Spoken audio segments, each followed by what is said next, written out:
What happens when you give everything to someone, only to find out they were never in it for the right reasons? Olivia's wedding house was meant to be a fresh start, a gift of love from her parents.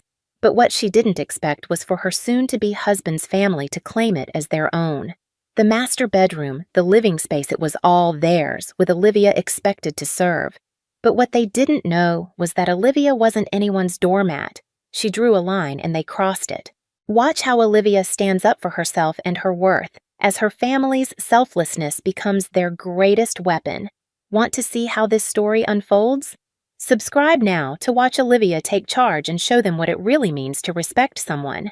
I gave my daughter a house as a wedding gift, thinking it would be a beautiful start to her new life, something to celebrate, elegant and joyful, everything a mother could hope for. But before the ceremony even took place, that so-called son-in-law showed up with his entire family, parents, brother, sister-in-law, all moving in as if they owned the place, the first thing out of their mouths. "We'll take the master bedroom. She can handle all the chores." I thought this was going to be a marriage. Turns out they saw my daughter as nothing more than a live-in maid. But here's the part they didn't see coming. They got smug way too soon, and far too late. They realized my daughter is no one's stepping stone, and in the very next breath, I made sure every last one of them shut their mouths. At first, I thought Kevin Miller, my daughter's boyfriend, seemed like a decent guy, polite, attentive to Olivia, the kind of boyfriend any parent might cautiously approve of. But his family? That was a different story. No house, no car, and certainly no financial contribution to the wedding. His parents were farmhands in a remote town, while his brother and sister-in-law barely scraped by with odd jobs in the city. Richard and I had our doubts about the relationship from the start, but Olivia, being Olivia, was deeply, stubbornly, hopelessly in love. She pleaded, coaxed, and insisted, and eventually we caved. Wanting to make sure she wouldn't struggle after marriage, we gifted her a beautiful house in the Boston suburbs, a standalone home, fully renovated down to the finest details. Richard personally oversaw everything, pouring hundreds of thousands of dollars into custom designs, hand-picked finishes, and the best contractor money could buy. On the day the renovations were completed, Richard could hardly contain his excitement. He practically dragged me to see the final result. But before we even stepped inside, a shrill voice pierced the air. "My God, is this neighborhood a prison? Every house has its doors shut. How am I supposed to visit the neighbors if no one leaves their doors open? Kevin, go tell them to be more neighborly and stop shutting everyone out. And that front gate, what the hell is that? Looks like a damn fortress bar's locked up so tight like we're guarding a bank. What happens when our relatives visit? Are they supposed to wait outside like beggars? Kevin, get some workers over here and tear that ridiculous thing down!" I didn't even need to see her to know it was Kevin's mother, Mrs. Miller. A slow, simmering anger began to build in my chest.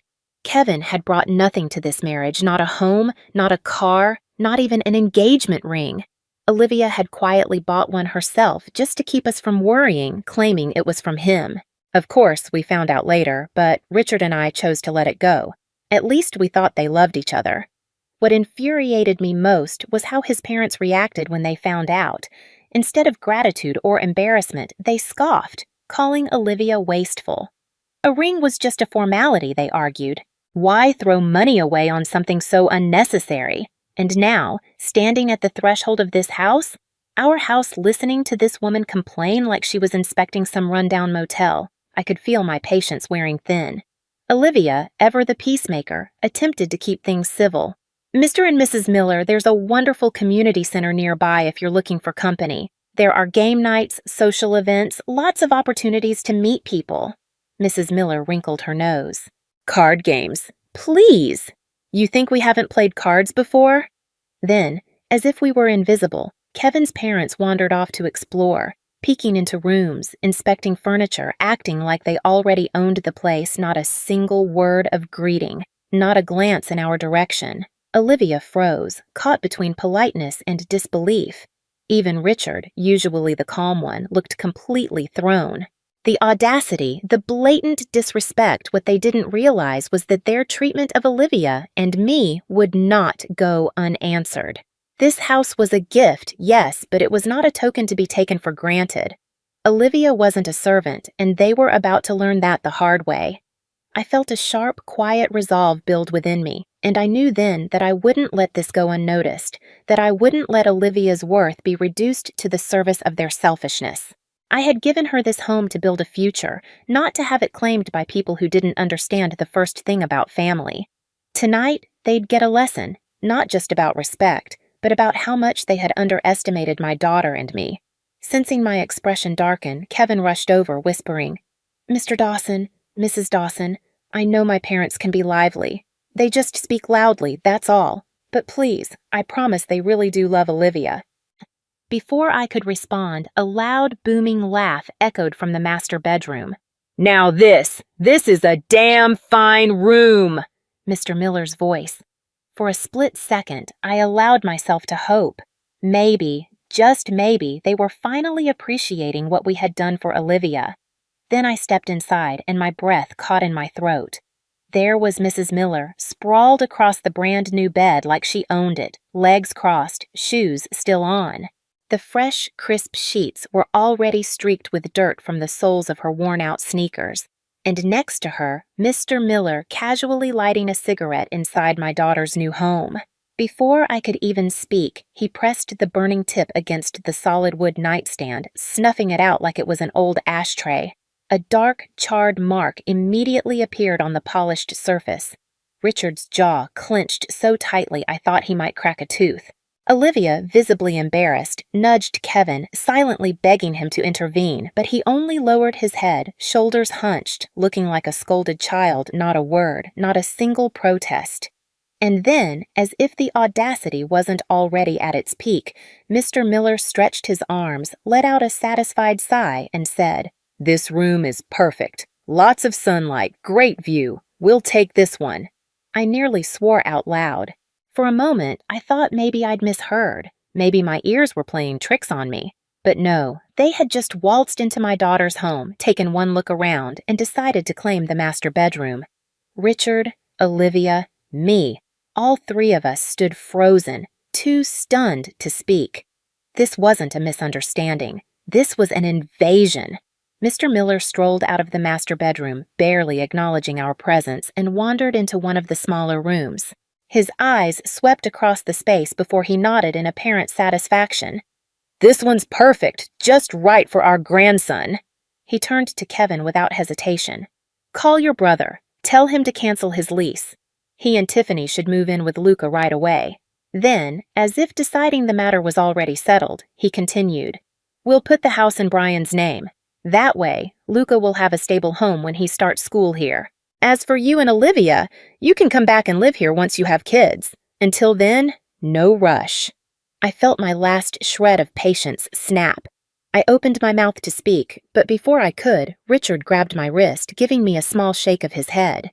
He wanted to see if our daughter could handle this herself.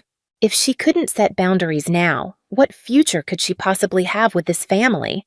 I exhaled sharply and turned my gaze to Kevin, the boy who had always seemed well-mannered, well-spoken, respectable in our presence. He stood there with his head down, spine curled inward, not uttering a single word, a puppet without strings. Olivia, however, had reached her limit. Her voice turned cold. "This house was a gift from my parents. It's not a boarding house for your entire family.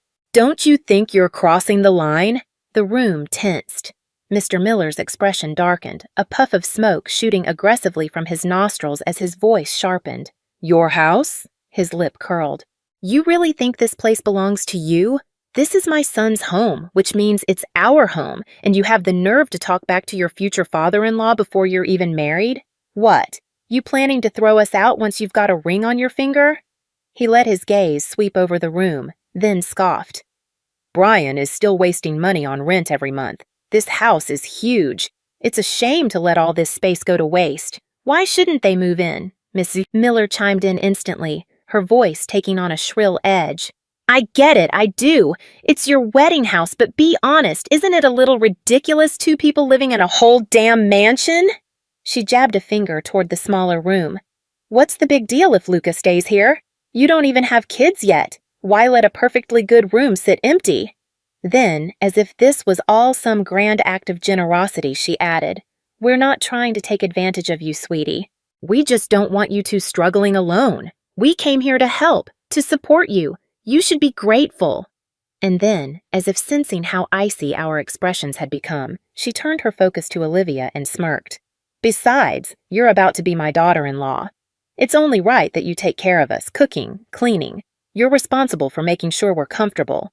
Don't get any ideas about slacking off just because you're the bride." My fingers curled into fists. Olivia's hands trembled at her sides, her breath coming sharp and fast. And still, Mrs. Miller wasn't done. "Honestly, looking at you, I can tell you're not much of a housekeeper. Why don't you save yourself the trouble and have your father hire a maid to take care of us instead?" Olivia's entire body stiffened. Tears welled in her eyes. But instead of falling, they burned hot, angry. And then, finally, she snapped. "If you want a house in the city, if you want to be taken care of, pay for it yourselves. Stop expecting my parents to hand you everything."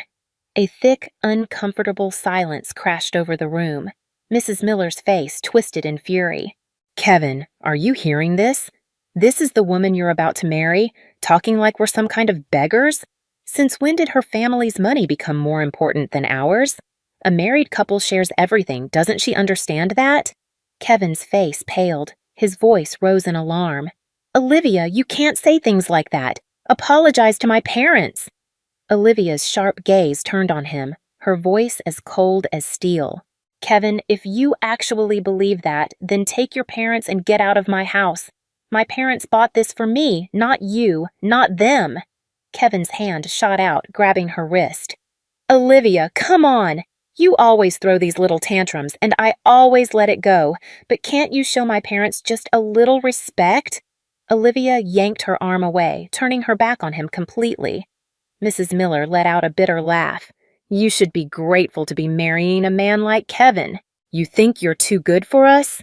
Look at yourself, you're selfish, spoiled, and completely lacking in respect. Frankly, I don't think you're even good enough for my son." She spun toward Kevin, eyes blazing. "Do you see now? She looks down on us, just like all these city folks do." Olivia met her glare head-on, voice steady. "We're not even married yet, and you're already trying to claim what isn't yours.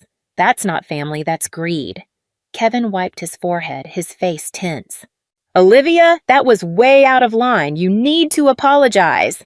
Mr. Miller took a slow step forward, exhaling smoke in our direction. His gaze settled on Richard and me, his voice curling with mockery. "Richard, I have to ask, how exactly did you raise your daughter? Because I'm seeing a serious lack of discipline here. She's got no respect, no humility, always throwing around my house, my house. It's exhausting to hear." He took another drag from his cigarette, exhaling slowly. "You wouldn't be looking down on us country folk now, would you?" His eyes narrowed as he added almost lazily, "You know, Kevin didn't turn out like this on his own. He had to be disciplined as a boy. Tough love, royal parenting, that's why he's polite, hard-working, humble. That's why he has a future in the city." He smiled, but it was sharp, humorless. "Once your daughter marries into our family, she'll learn her place too. Kevin will teach her how to behave. He'll make sure of it."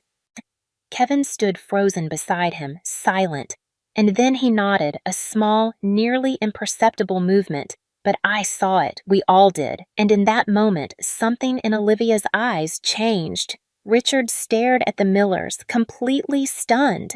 In all his years, he had never encountered a family this brazen, this shameless. I couldn't hold back anymore. The rage surged to my head, and I let it explode. "How we raise our daughter is none of your damn business. And you have the audacity to lecture us?" I stepped closer, my voice sharp and unwavering. "You couldn't contribute a dime to the wedding. You don't have a house, you don't have a car. You brought absolutely nothing to this marriage, and now you have the nerve to act like the house belongs to you?" I glared at Kevin. "Your son, what exactly does he bring to the table besides obedience? He relies on us for everything, so tell me, where does he get the right to make demands?" The Millers stood there for a moment, stunned, as if no one had ever dared challenge them before. Then, after a brief pause, Mr. Miller snapped, "Enough! You done talking? So what if we don't have money? Your daughter wasn't exactly hard to win over, was she? She practically threw herself at Kevin." His tone turned mocking, a cruel smile curling on his lips. "You think we don't know why? She's past her prime. If she were really worth anything, you wouldn't have to bribe a man to marry her with a house and gifts. Let's be honest, you knew she had no better options." Olivia's entire body stiffened, her hands curled into fists, her chest rising and falling with rapid breaths. I could feel the heat of her fury, her anger at the venomous words aimed at her. I knew what she was thinking. She had spent years trying to make Kevin feel secure, never flaunting her family's wealth, never showing off her own success. Every dinner, every movie date she paid for, pretending it was nothing, all while quietly protecting him from his own insecurities. Yet here they were, twisting her kindness into something desperate, something ugly. Olivia took a deep, shaking breath, and then, with a voice that cut through the tension in the room like a knife, she spoke, calm and steady. "Mom, Dad, I'm not marrying him." Richard and I turned toward her, surprised. Her eyes were clear, unwavering, like steel, and her voice rang with finality. "I mean it." She glanced at Kevin, then back at us. "You're right. We come from completely different worlds, and this was never going to work." I knew this wasn't a rash decision. She had seen the truth, the real truth, not the fantasy of love she had been holding on to. We had sensed it too, how things between them had been unraveling for months. But today, this moment, had been the final straw. Mrs. Miller wasn't ready to let go. She let out a sharp, cold laugh. "Oh, please, don't act like you're the victim here. Even if you call off the wedding, my son would never take you back." Olivia didn't even spare her a glance. She turned to Kevin, her voice ice cold. "Take your parents and leave. We're done." Kevin panicked, reaching for her wrist. "Olivia, come on, don't do this. Don't be so stubborn." She yanked her arm away like his touch burned her. "Don't touch me." Mr. Miller let out a derisive laugh. "Look at you, Kevin, pathetic. She's not even your wife yet, and you can't control her. If you let this slide, she'll walk all over you for the rest of your life." His voice dropped into a sneer. "Are you even a man?" And that was it. I snapped. I grabbed the glass from the table and slammed it onto the floor. The crash shattered the silence, the sharp sound echoing through the house, leaving an eerie, ringing stillness in its wake. Then Richard moved. With a roar of pure fury, he lunged forward, his fist driving into Mr. Miller's face with brutal force. The impact sent Mr. Miller staggering back, slamming into the wall before collapsing to the floor, choking on his own breath. A dark red bruise bloomed across his cheek, already swollen. Mrs. Miller shrieked in outrage. "You're crazy! That was assault!" Richard stood over him, his voice low and menacing. "Say another word, and you won't make it out of this house." Kevin stood frozen, his face ghostly pale. He didn't dare move, eyes wide with shock and fear. I stepped forward, and for the first time I saw fear in Kevin's eyes. His voice wavered, unsure. I only said that because she was disrespecting my parents. If she apologizes, maybe we can just forget about all this." Before he could finish, Richard's palm cracked across Kevin's face, the force sending him stumbling backward onto the floor. A bright red handprint bloomed across his cheek. He clutched it, stunned, eyes wide in disbelief. "You bastard!" Richard snarled. "That was for Olivia. That was for every word you let them say about her." Kevin scrambled backward, his breath coming in panicked gasps, looking like a trapped rat. Mr. Miller, still dazed, started pushing himself up. When Richard turned back to him, Mr. Miller paled. You lay another hand on me, I'll call the cops. You'll go to jail for this." Richard grabbed him by the collar and yanked him up, lifting him clean off the ground. "Shut up!" Mr. Miller struggled, his legs kicking helplessly, his shoes tumbling off. "Let me go, you psycho!" Richard leaned in, his voice razor sharp. "I see now what you really are. Even if Olivia wanted to marry into your family, I would never allow it." Mr. Miller was shaking now, his bravado completely shattered. Richard tightened his grip. My daughter is smart, beautiful, and capable. She doesn't need your son. In fact, she's too good for him. His voice dropped lower, more dangerous. You couldn't pay for a wedding. You couldn't buy them a house. And the moment you walked in here, you disrespected everything we gave them. You tracked dirt onto our floors, smoked in our rooms, and acted like we owed you something. So let me make this clear. He shoved Mr. Miller back, letting him drop to the floor like a discarded rag. We're not giving you a damn thing. Now get out of my house. Mr. Miller, now trembling, nodded furiously. Richard kicked his shoe toward him. Pick it up and go. Mr. Miller scrambled to his feet, nearly tripping over himself as he ran toward the door. I crossed my arms, smirking. Look at him, running off and leaving his wife and son behind. Mrs. Miller, still stunned, suddenly grabbed Kevin's arm and dragged him toward the exit. At the door, she couldn't resist one last parting shot. You'll regret this. Kevin could have any woman he wants. Girls would line up for him. Your daughter will end up alone. I took a step forward and she bolted. As they rushed down the steps, one of them must have tripped because suddenly all three of them went tumbling down the front stairs, arms and legs flailing.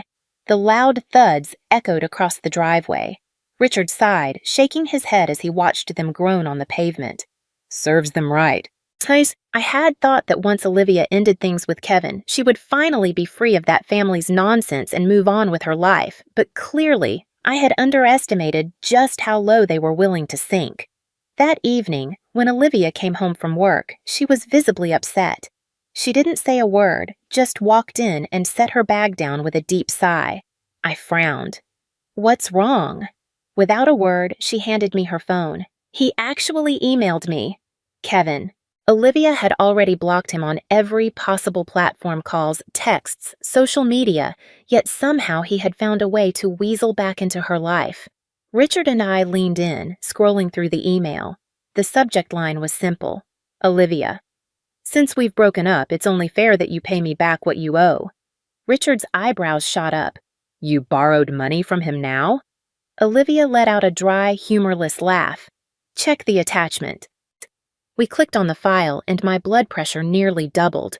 It was a spreadsheet, a meticulously organized, itemized list of every single dollar he had ever spent on her over the course of their relationship.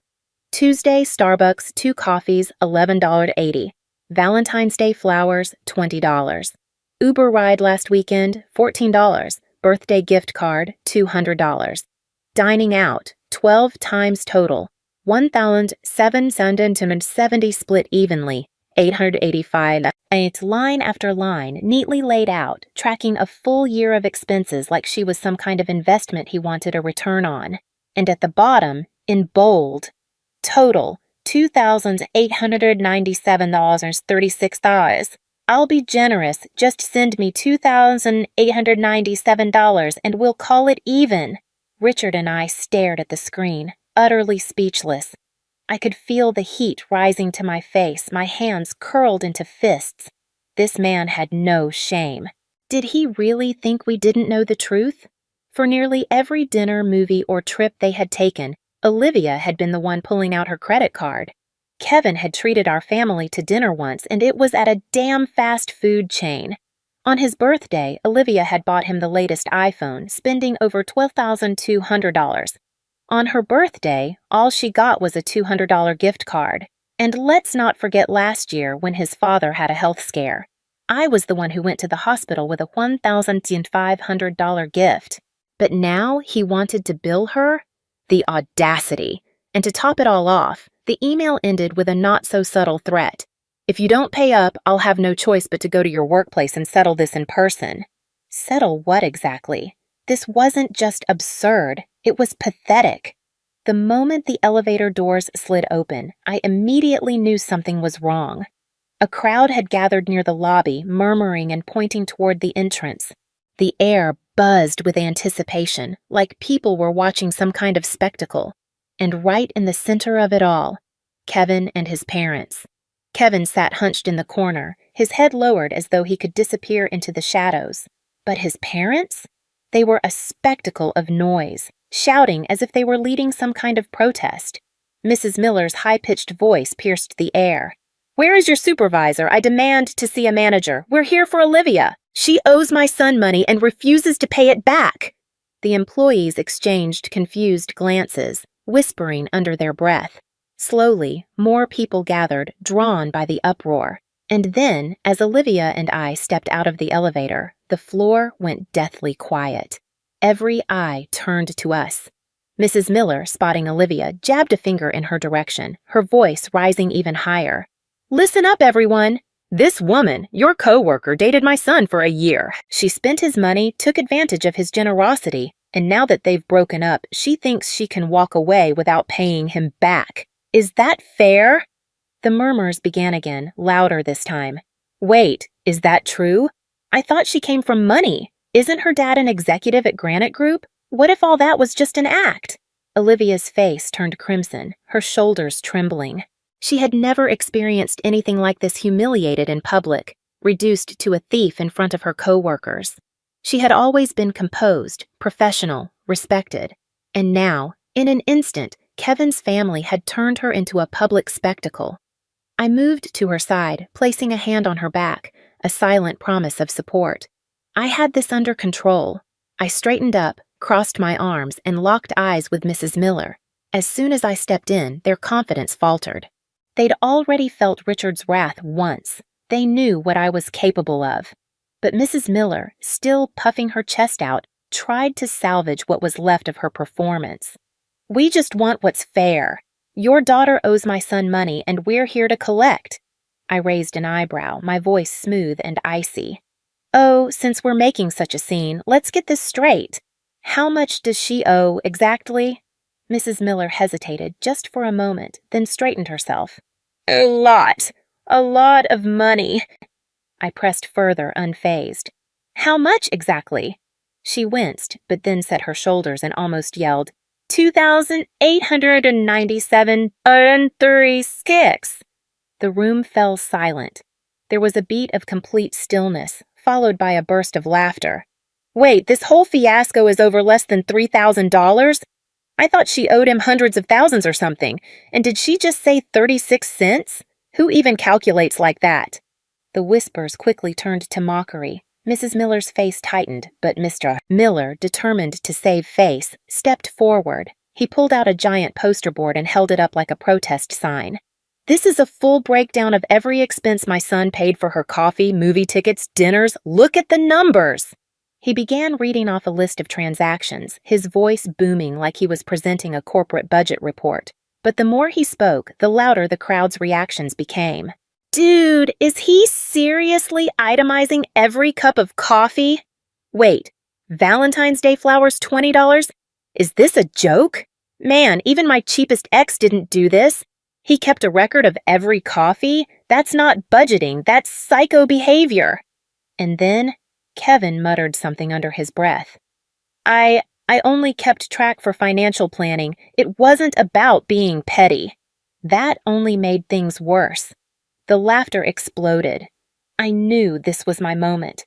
I stepped forward, holding my voice loud and clear. "All right, since they're demanding payment, let's do this properly." I pulled out my checkbook. The room hushed.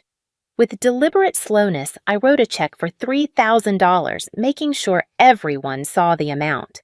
Then, with a casual flick of my wrist, I tossed it toward Kevin.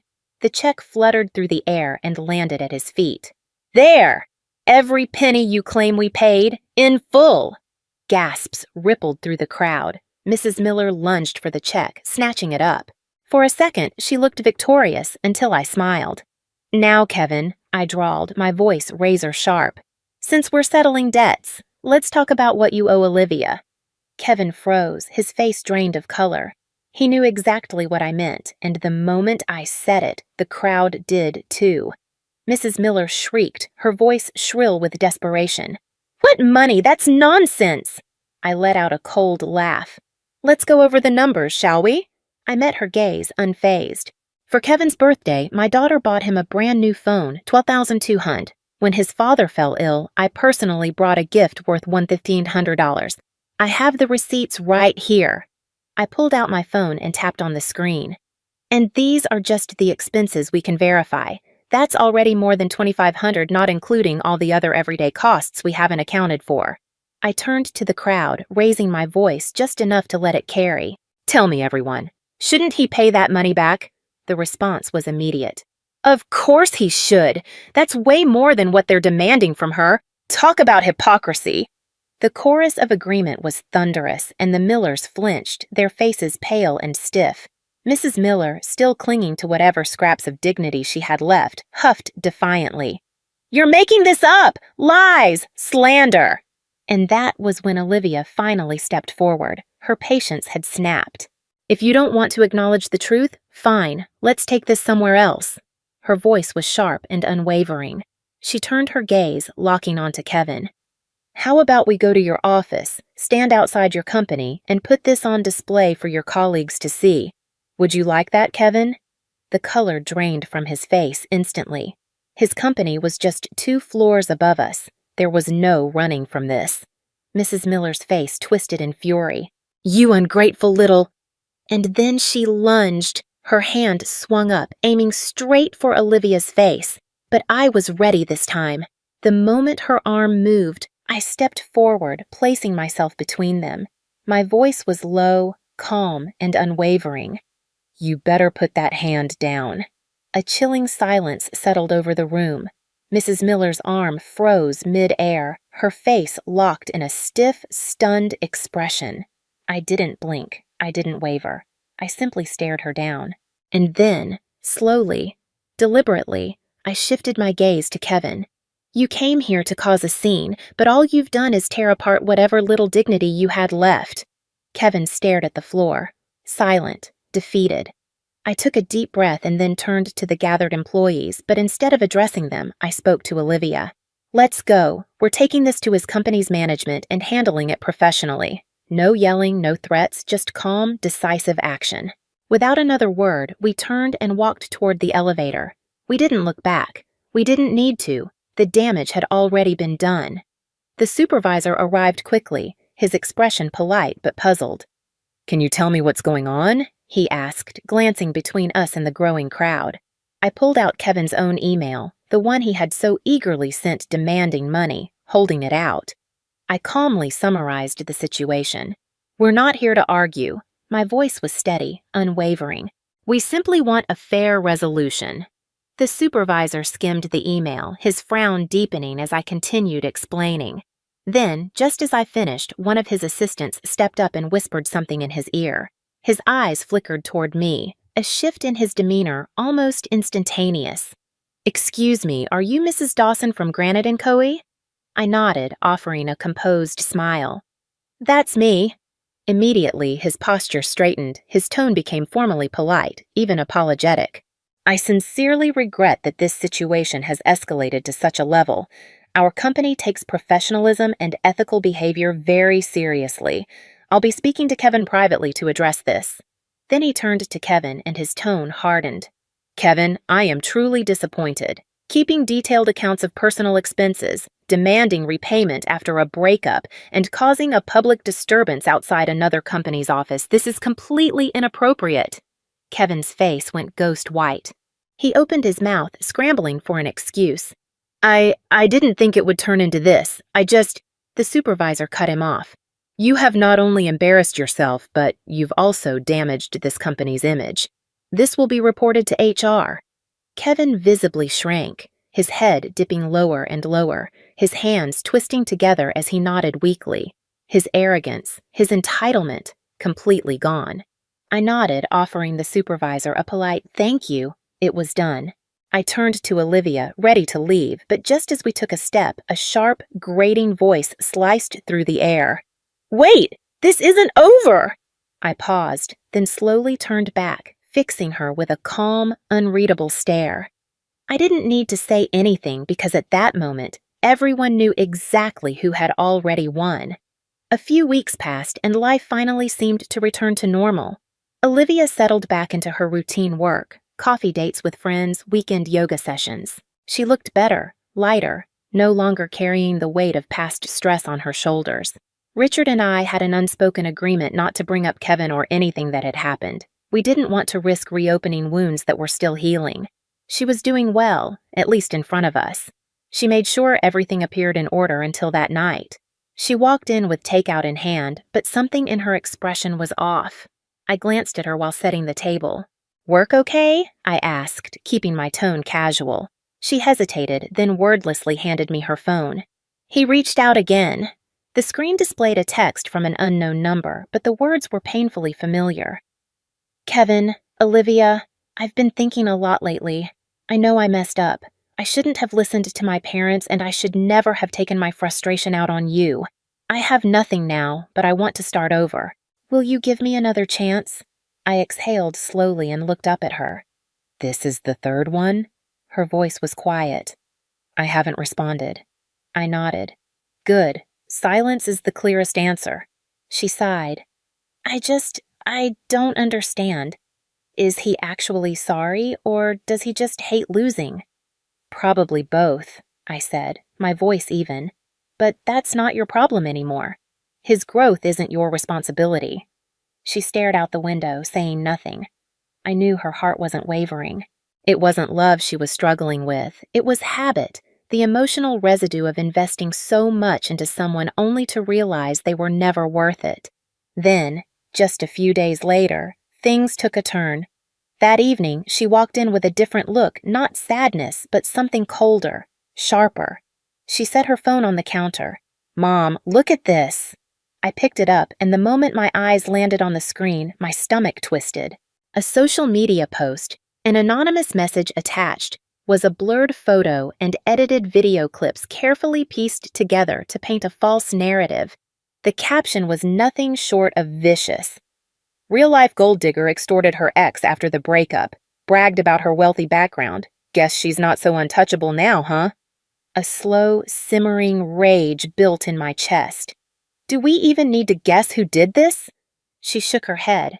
"I can't trace the account, but look at the content. These pictures, these clips, it's all from Kevin. He cropped himself out, used an anonymous account, but we both know." I clenched my jaw. "So now he's resorting to this?" She let out a slow breath, the exhaustion settling in. "I just wanted to move on. Why can't he let me?" I took her hand, squeezing it firmly. "It's not about you, Olivia. He's stuck on his own ego. He can't move forward, so all he knows how to do is pull people back with him." That very night, I reached out to an old college friend, now a lawyer at a prominent firm. By morning, we had formally issued a legal notice demanding the removal of the anonymous defamatory content, along with a request to preserve the poster's IP information in case legal action was needed. We also filed a civil harassment report, ensuring there was an official record of Kevin's behavior. For a moment, everything seemed to calm down, but Kevin wasn't done yet. A week later, Olivia received a package in the mail. Inside was a handwritten letter from him. His words were drenched in regret, self-blame, and nostalgia. He reminisced about their first date, her smile, the nights she spent caring for his ailing father, every sentence carefully crafted to pull at her heartstrings. But then, the last few sentences betrayed the truth. "I can't accept you walking away completely. You know I have nothing left. You were my only light. If you don't come back, I don't know what I might do." This wasn't an apology. This was emotional blackmail. My jaw tightened as I read the final lines. Without a second thought, I called our lawyer and began the process of filing for a restraining order. That afternoon, Olivia and I went to the courthouse together. She sat on a bench, clutching the letter so tightly that her knuckles turned white. "Mom," her voice was soft, strained. "I know I'm doing the right thing, but why does it still feel so exhausting?" I placed a hand on her shoulder. "You're not tired, sweetheart. You're healing, and that takes time. But you're already doing everything right." She exhaled slowly, then met my eyes. For the first time, there was no hesitation in her gaze. "I won't let him hurt me again." I smiled, my heart swelling with pride. "That's my girl. A few weeks later, the court approved the temporary restraining order, legally prohibiting Kevin from contacting or approaching Olivia in any way. We also handed over all the supporting evidence to Granite & Co.'s legal team, ensuring everything was on record in case there were any future issues. This time, we weren't waiting for an apology. We weren't giving him a chance to re-enter our lives. Olivia had finally broken free. She was no longer the girl who tiptoed around other people's emotions, the girlfriend who compromised, apologized, or tried to fix someone who refused to change. She had fully embraced her own life, and without realizing it, she had begun to surpass the limits she once set for herself. She threw herself into her work, no longer allowing emotions to derail her focus. Instead of hesitating, she took on multiple projects at once, proving her ability to thrive under pressure. She knew exactly what she wanted and, more importantly, what she no longer needed. Then came the regional business conference. Granite and Coding chose Olivia to represent the firm at a major industry networking event. She took the stage with poise, delivering her presentation with both confidence and precision. The audience executives, investors, and industry leaders listened intently, nodding in approval. By the end, several corporate representatives from across state lines approached her, eager to exchange business cards and explore future collaborations. That one event subtly but irreversibly shifted the course of her career, and with it, her life.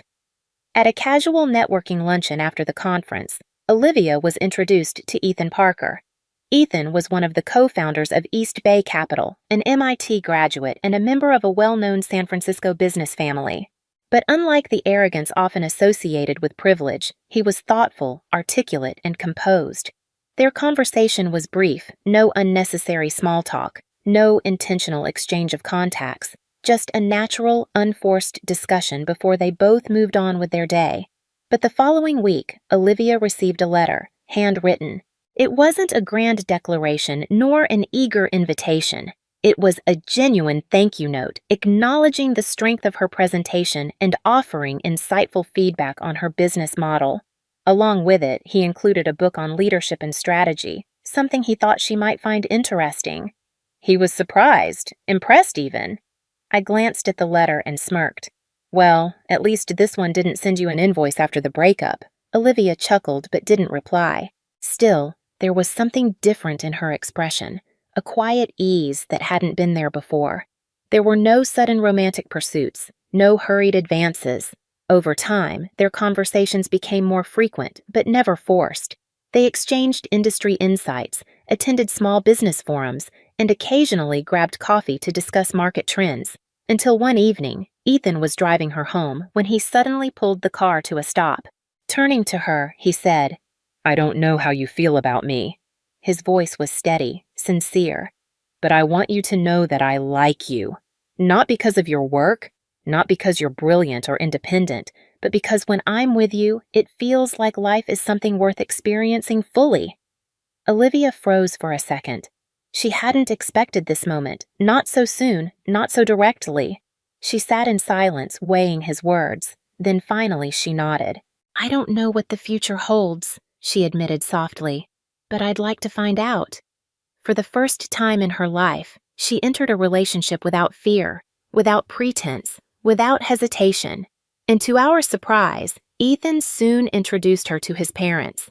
Mr. and Mrs. Parker were gracious, intelligent, and welcoming. They never pried into personal matters, never judged or scrutinized. Instead, they treated Olivia with the same respect they would any capable adult. At dinner, Mrs. Parker personally prepared a small dessert and smiled warmly. "This is the first time Ethan has ever invited someone home. I had to make sure I did it right." Later that evening, Ethan's father pulled Richard aside and said quietly, "She's remarkable smart, poised, and she knows her own mind. We're glad Ethan met someone like her." There was no entitlement, no grasping demands, no pressure for submission, just a family that valued genuine connection and mutual respect. It was everything Kevin's family wasn't, and for the first time, we could all see it. Olivia was finally in a place where she was safe, where she was cherished, but good things rarely go unnoticed. One afternoon, a photo surfaced online, a candid shot of Olivia and Ethan at a business event with Ethan's family. It didn't take long for the image to circulate within industry circles, and soon enough, the news reached Kevin. That evening, Olivia stepped out of her office only to find Kevin waiting near the entrance. His face was pale, his expression twisted. "So this is it?" He took a step closer, voice low and burning with resentment. You dumped me and ran straight into another man's arms. Olivia didn't flinch. She met his gaze directly. Kevin, walk away. You have no right to question me. His nostrils flared. You were planning this all along, weren't you? Were you already with him when you were still with me? Her voice turned to steel. You need to stop. I have a restraining order against you. If you're following me, I'll call the police right now. Kevin's face twitched, his hands clenched at his sides. He was about to lash out again when another presence stepped forward from the parking lot. Ethan approached, his posture calm, his expression unreadable, but his presence alone shifted the air. He moved beside Olivia, his voice even yet firm.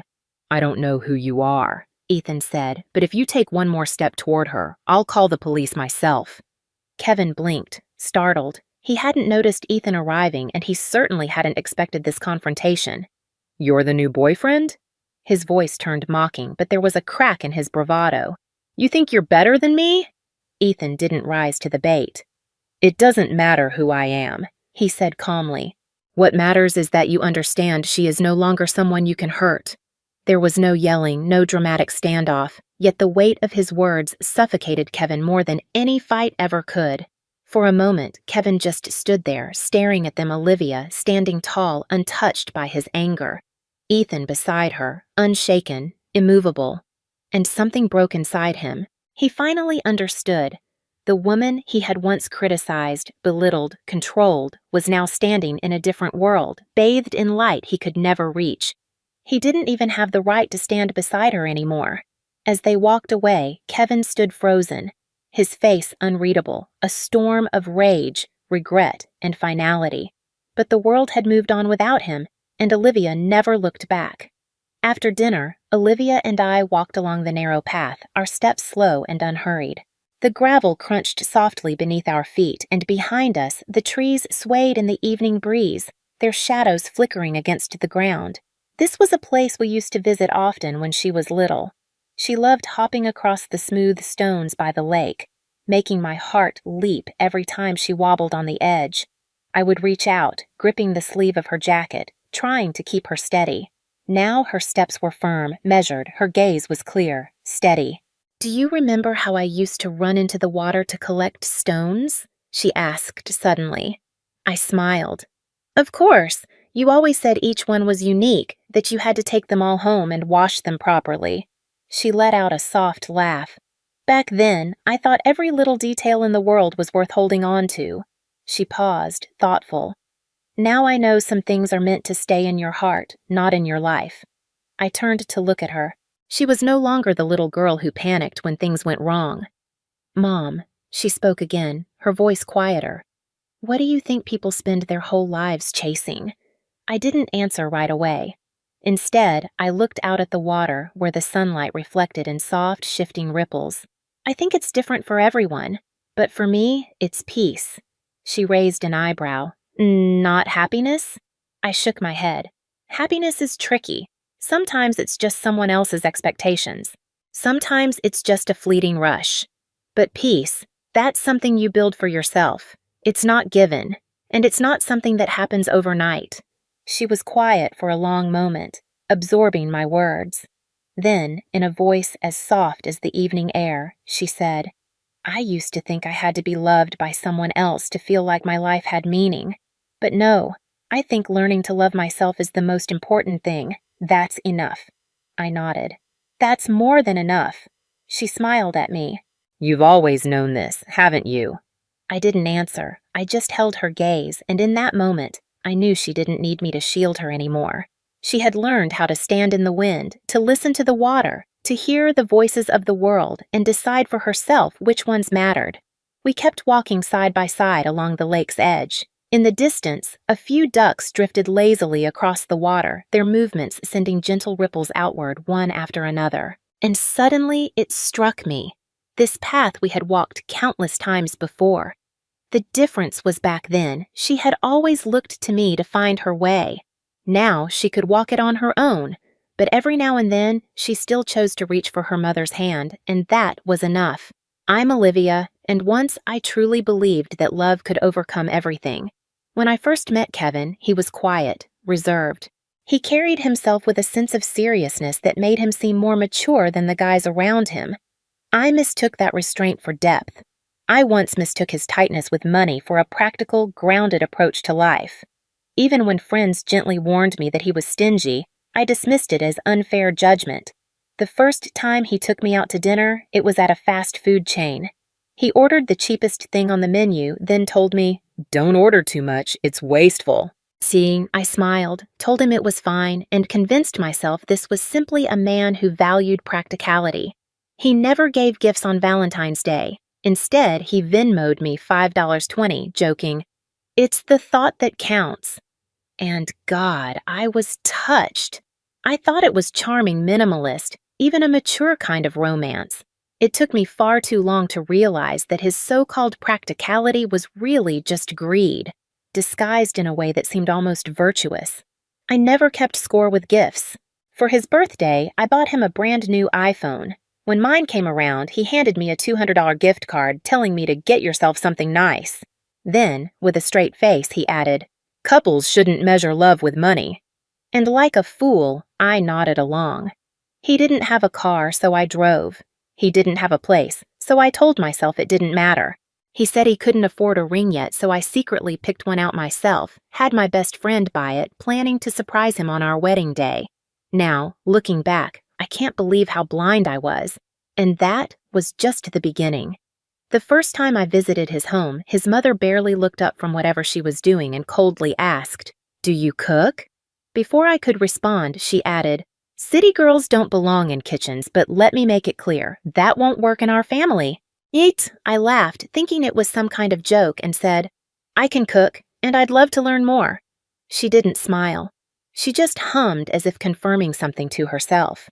I thought that if I was kind enough, sincere enough, she'd eventually accept me. Little did I know, that was just the start of her endless tests and criticisms. She mocked my clothes, saying I dressed too flashy. She mocked my career, telling me a woman who was too ambitious was impossible to control. She mocked my personality, saying I wasn't soft enough to be a good wife.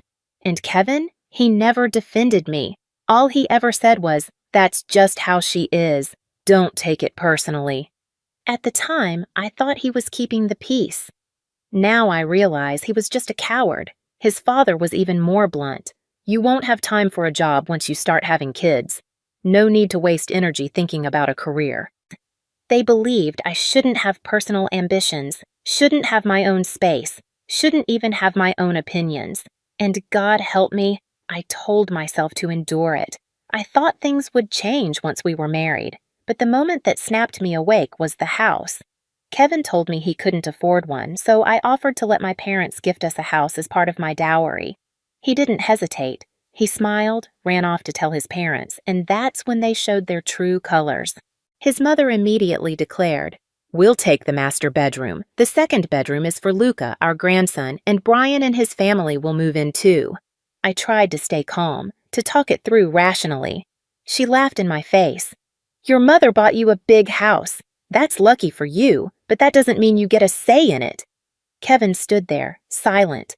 Later, when I confronted him, he pulled me aside and whispered, "She's just talking. Don't take it so seriously." And that was when I saw it clearly for the first time. I was never their daughter-in-law. I was a resource, a house, a wallet, a convenient outsider who could provide but never be respected. And the most absurd part? After we broke up, Kevin spread rumors about me at work, calling me cold, entitled, and materialistic.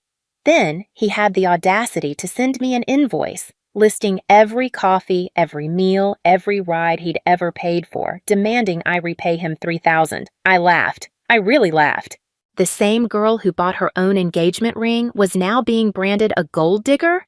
So, I transferred the full amount to him not because I owed him, but because I wanted to close that chapter forever. And after that, his life unraveled. He was fired from his job. His family's reputation took a hit. Every resume he sent out was met with silence. People said he looked drained, miserable, lost. I wouldn't know. By then, I had stopped caring. Sometimes I think about the girl I used to be, the one who silenced herself for the sake of love, who sacrificed her boundaries, who kept convincing herself to endure just a little longer. Yes, it hurts to remember her, but more than anything, I feel free. Because now I understand. A real relationship isn't about one person constantly making up for the other's shortcomings. I was never his savior. I was never his family's financial plan. I walked away. I lived better. And him? He was devoured by his own greed, his own selfishness. This is my quietest, most dignified revenge. Not screaming, not plotting, not even hating, just living a life he can never touch. This time, I bow to no one. This time, I walk forward only for myself. What happens when you give everything, thinking it's a gift, only to watch it be taken for granted and abused? How do you respond when a family turns your generosity into entitlement? Olivia's marriage to Kevin, at least at the start, seemed like a dream, but it quickly spiraled into a nightmare of disrespect, entitlement, and manipulation. From the very first moment Kevin's family moved into the house her parents had gifted her, they acted as if they owned it, and Olivia too. Kevin, her supposed partner, said nothing, leaving her to face the humiliation alone. But what they didn't count on was Olivia's strength. Her mother's gift wasn't just a house. It was a foundation. And this time, Olivia wasn't just going to let them take it from her. She stood up for herself, refused to let Kevin and his family walk all over her, and when the truth came out about Kevin's deceit, his manipulation, and the lies he told about her, Olivia finally saw him for who he truly was. The man she thought loved her had been using her all along, and in that moment, Olivia realized the only thing she needed to fix was herself. She broke free, not with rage, but with resolve. She stopped apologizing for her success, stopped tolerating disrespect, and took control of her life. And Kevin?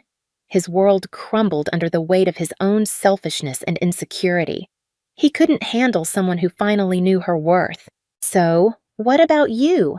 Have you ever been in a relationship where you felt like you were giving everything only to realize it was never enough? How did you find your way out? Let's talk about it in the comments. And if you enjoyed this story, don't forget to like, subscribe, and stay tuned for more powerful moments like this.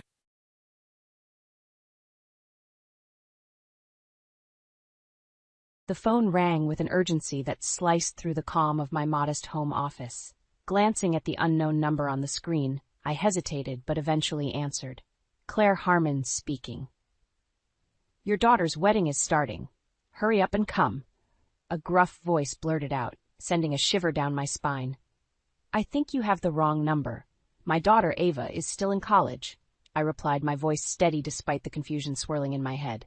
No mistake, Claire. It's me, Richard. Richard. The name alone was enough to stir a maelstrom of emotions within me.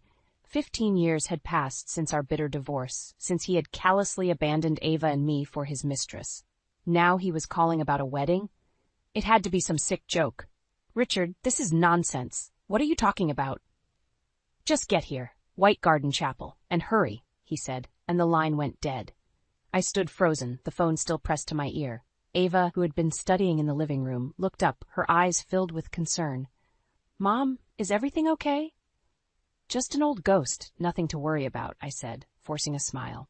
But inside, a storm was brewing. As I sat down, memories I had long buried began to resurface. 15 years ago, life was a picture-perfect portrait. A loving husband, a beautiful daughter, a comfortable home. But then Richard tore that portrait to shreds. I had been a part-time librarian back then, content with my quiet life. Richard, on the other hand, was poised to take over his family's lucrative business. We had never struggled financially, but that wasn't enough for him. The late nights, the weekend meetings, the growing distance, they were all signs I had chosen to ignore.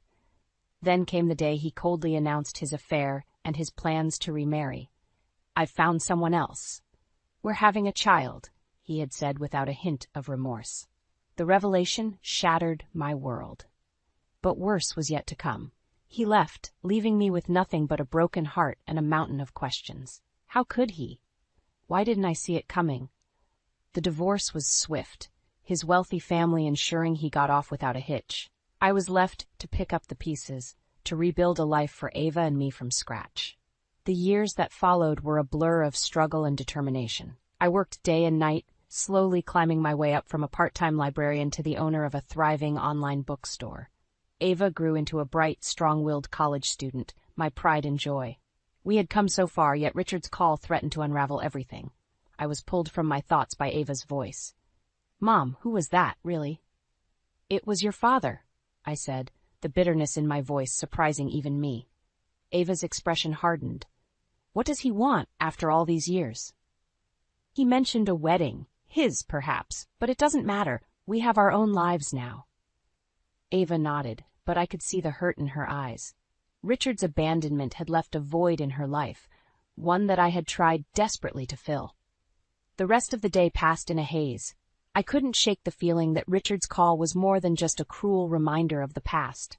There was something sinister in his tone, something that told me this wasn't the end of it. As night fell and Ava retreated to her room, I sat alone in the living room, the ghosts of the past haunting me. Richard had moved on, had built a life without us. Why reach out now? What game was he playing? I knew one thing for certain. I wouldn't let Richard disrupt our lives again. We had come too far to be dragged back into his twisted world. Ava and I, we were survivors, and we would face whatever came our way, together. The phone rang again, jolting me from my thoughts. I glanced at the screen. It was Richard. Taking a deep breath, I answered, ready to confront the past. "What do you want, Richard?" "Ah, Claire, finally ready to listen." Richard's voice oozed through the phone with a patronizing tone. "I'm not here for games, Richard. What do you want?" I replied, my grip tightening around the phone. "It's simple. I need you at the White Garden Chapel. It's for our daughter's wedding." "Our daughter?" "Ava is in college, Richard. What are you playing at?" There was a pause, and then a chuckle. "Not Ava, my other daughter. You know, the one I had with her." The revelation hit me like a ton of bricks. He had a daughter, almost Ava's age, and he dared to drag me into this farce. "You must be out of your mind if you think I'll play along with your twisted fantasies," I spat out. "Come on, Claire. I thought you'd enjoy the chance to show how well you've done without me. Plus, it'll be good for Ava to see what she missed out on." His words stung, but I refused to let him see my pain. "Ava hasn't missed out on anything, Richard. She's better off without a father like you." The line went silent for a moment before Richard's voice came back, colder this time. "You'll regret this, Claire. I always get what I want, one way or another." The call ended abruptly, leaving me in a state of shock and anger. How dare he? After all these years, he still had the audacity to try and manipulate me. I couldn't let this go. Not this time. It was clear that Richard hadn't changed, and now he was dragging another innocent child into his web of lies. I had to protect Ava and myself from his vindictive games. The next day, I decided to take matters into my own hands. I called an old friend who had become a private investigator. "Tom, I need a favor. Can you find out everything about Richard's other daughter? I need to know what he's planning." Tom agreed without hesitation, understanding the urgency in my voice. Meanwhile, Ava, sensing something was amiss, confronted me. "Mom, what's going on? Why are you so worried all of a sudden?" I hesitated, not wanting to involve her in Richard's mess, but she deserved the truth. "Ava, your father called yesterday. He claims he's getting his other daughter married and wanted me there." Ava's face contorted with a mix of anger and disbelief. "He's unbelievable. What are you going to do?" "I'm going to find out what he's up to. But I need you to promise me something, Ava. Stay out of this. I don't want you getting hurt." Ava nodded reluctantly, her eyes filled with a fire that reminded me so much of myself at her age. Over the next few days, Tom's investigation unearthed disturbing details. Richard's new family was a facade. His business was failing, and his marriage was on the rocks. The wedding was a desperate attempt to maintain appearances, and he wanted me there to further his own agenda. Armed with this information, I knew I had to act. It was time to confront Richard and end his manipulations once and for all. I decided to go to the White Garden Chapel, not to participate in his charade, but to expose it. As I drove to the chapel, my mind raced with possibilities. What would I say? How would he react? But deep down, I knew it didn't matter. I was doing this for Ava, for myself, and for the innocent daughter Richard had dragged into his deceitful world. I arrived at the chapel, steeling myself for the confrontation. It was time to face Richard and the past he represented. Today, I would finally break free from his shadow and protect my family from his destructive influence. As I stepped into the white garden chapel, the lavish decor couldn't mask the underlying tension in the air. Richard stood at the front, his face a mix of surprise and annoyance upon seeing me. "Claire, you actually came. How unexpected," he sneered. "I'm not here for your games, Richard. I know about your failing business and sham of a marriage. What are you really up to?" His smirk faltered, replaced by a flash of anger. "Always so clever, aren't you? Well, since you're here, why not play along? For old time's sake. I'm not one of your pawns, Richard, and neither is our daughter. What about this other daughter of yours? Does she know about your lies?" Richard's facade of control was slipping. "You always were too nosy for your own good. Yes, my business is struggling, but this wedding will secure a deal that'll save it. All you need to do is stand there and look pretty." "Look pretty? For your business deal?" I couldn't hide my disgust. "You're using your own daughter's wedding as a business transaction? That's low, even for you." He stepped closer, his voice a menacing whisper. "You have no idea what it takes to maintain a lifestyle like mine. You are always too simple to understand." "Simple? I've built a life for Ava and me without stooping to deceit and manipulation. You're pathetic, Richard." His eyes narrowed. "Watch your mouth, Claire. You're in my world now." Just then, a young woman, presumably Richard's other daughter, approached us. Her expression was a mix of confusion and hurt. "Dad, what's going on? Who is she?" "This is Claire, an old friend. Don't mind her, she was just leaving," Richard said, attempting to regain his composure. "No, she's not just leaving," the young woman protested. "She looks upset. What did you do, Dad?" Richard's mask was finally crumbling. "Nothing, it's just business." I looked at the young woman, seeing a reflection of Ava in her. "I'm sorry you're caught up in this.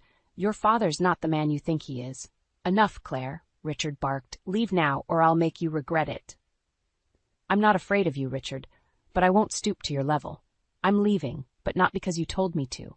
I'm leaving because there's nothing here for me." As I turned to leave, Richard's voice followed me, laced with malice. "You'll pay for this, Claire, you and your daughter." Outside, the cool air did little to calm my raging thoughts. Richard's threat lingered in my mind.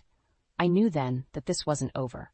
I had to protect Ava and expose Richard for who he truly was. Driving home, my resolve hardened. Richard had thrown down the gauntlet, and I was ready to pick it up. It was time for his reign of manipulation and deceit to end. For Ava's sake, for my sake, and for the sake of the young woman who deserved a father far better than Richard. Back at home, I relayed the day's events to Ava. Her reaction was a mix of anger and determination. "We can't let him get away with this, Mom. He's not just a liar, he's dangerous." "I know, Ava, and I have a plan. But it's risky, and I need you to trust me." Ava nodded, her eyes reflecting the fire of resolve. "Whatever it takes, Mom." Over the next few days, I pored over Richard's business dealings, thanks to some discreet inquiries by Tom. The picture that emerged was one of desperation and deceit. Richard's company was on the verge of bankruptcy, and his personal life was no better. His second marriage was crumbling, just like his first. Armed with this information, I reached out to Richard's business partners, carefully planting seeds of doubt about his stability and trustworthiness. It was a subtle campaign, but effective. Soon, whispers of Richard's impending downfall began to circulate in his social circles. Meanwhile, Ava took to social media, skillfully crafting posts that highlighted Richard's unethical practices, being careful not to mention him directly. It wasn't long before the posts went viral, adding to the growing storm around Richard. The final blow came when I anonymously tipped off a local journalist about Richard's shady dealings. The subsequent article was a damning expose that sent ripples through the community. As Richard's world began to crumble, he became increasingly erratic. He called me one evening. His voice barely contained fury. "What have you done, Claire? You're ruining me." "I haven't done anything, Richard. You're the architect of your own downfall. You think you're so clever, but you're nothing. I'll destroy you and your precious daughter." "Threats, Richard, really? That's all you have left?" I said, my voice steady despite the chill his words sent down my spine. "You haven't seen the last of me, Claire. I'll make sure you regret this." But his threats were empty, his power waning. The community turned against him, his business partners withdrew their support, and his social standing evaporated. Richard had become a pariah, undone by his own actions. The following weeks were a whirlwind. Richard's company declared bankruptcy, and his wife filed for divorce. He tried to reach out to Ava, perhaps seeking some form of redemption, but she refused to engage with him. "You did it, Mom. You brought him down," Ava said one evening as we sat in our living room, the weight of the past months finally lifting. "We did it, Ava, together." But even as we celebrated our victory, I couldn't help but feel a pang of sadness. Richard had been a part of my life, once a source of love and happiness. It was a tragic end to a chapter that had started with so much promise. In the quiet aftermath of Richard's downfall, Ava and I found ourselves in a reflective mood. Our living room, once a sanctuary from the chaos of the outside world, now felt too silent, too still. "Mom, do you think we went too far?" Ava asked one evening, her eyes searching mine for answers I wasn't sure I had. I sighed, the weight of her question heavy on my shoulders. "Richard brought this on himself, Ava. We just accelerated the inevitable." "I know, but I can't help feeling guilty. We've essentially ruined a man's life." "He ruined his own life, Ava. We just exposed the truth." I paused, my thoughts drifting. "But I understand what you're feeling. There's no joy in seeing someone's life crumble, even if they deserve it." Ava nodded, her expression somber. "What now, Mom? What do we do with all this emptiness?" "We rebuild, Ava. We fill our lives with new memories, new joys. We've been given a chance to start afresh, free from Richard's shadow." The conversation lingered in the air as we both retreated into our own thoughts. The weeks that followed were a time of healing and reflection. We focused on our business, which had thrived amidst the chaos, and on strengthening our bond, which had been tested but not broken. But just when we thought we could close the chapter on Richard, fate had one more twist in store. A knock on our door one rainy evening revealed a young woman, drenched and shivering. Richard's other daughter, the one he had used as a pawn in his twisted games. "Miss Harmon? I'm sorry to bother you. I'm Elise, Richard's daughter. I didn't know where else to go." Her appearance was a shock, but I couldn't turn her away. "Come in, Elise. You're welcome here." As Elise settled in, wrapped in a warm blanket with a cup of tea in her hands, she shared her story. Richard had abandoned her and her mother, leaving them with nothing but debts and broken promises. "I'm sorry, Elise," Ava said, her voice filled with empathy. "We didn't know about you when we set out to expose your father." Elise shook her head, a tear trailing down her cheek. "No, you did what needed to be done. I'm just lost. I don't know what to do now." "We'll help you, Elise," I said, a resolve settling in my heart. "You're not alone in this. We'll figure this out together." The following weeks were a whirlwind of activity. We helped Elise settle her father's debts and supported her in starting a new life. It was a time of healing, not just for Elise, but for Ava and me as well. We had extended our family, found a new purpose in our shared experiences. As I watched Ava and Elise laughing together one afternoon, a sense of peace filled me. We had come full circle, from victims of Richard's deceit to architects of our own destiny. Our lives were once again our own, richer and fuller for the trials we had endured. With Elise now part of our lives, our home buzzed with a new energy. It was refreshing, yet it came with its own set of challenges. Elise, carrying the scars of her father's neglect, often found herself grappling with complex emotions. One evening, as we gathered in the living room, Elise's facade of strength crumbled. "How do you do it?" she asked, her voice quivering. "How do you move past the anger, the betrayal?" Ava reached out, taking Elise's hand in hers. "It's not easy, and it doesn't happen overnight. For years I hated my father for abandoning us, but eventually I realized that hate was only holding me back. I want to move on, but I feel so lost," Elise confessed, tears brimming in her eyes. "You're not alone, Elise," I said, my voice soft but firm. "You're part of this family now. We'll navigate this journey together." Our conversation that night was a turning point. It brought us closer, creating a bond forged from shared pain and mutual understanding. In the weeks that followed, we supported each other in ways big and small. Ava and Elise grew particularly close, finding solace in their shared experiences as daughters of the same flawed man. But just when we thought we had left the worst behind, Richard reappeared, a shadow from the past we thought we had escaped. He showed up at our doorstep one day, unannounced and unwanted. "Richard, what are you doing here?" I demanded, my voice cold. I I need help, he stammered, a shadow of his former self. I've lost everything. I have nowhere else to go. His appearance was pitiful, but I felt no sympathy.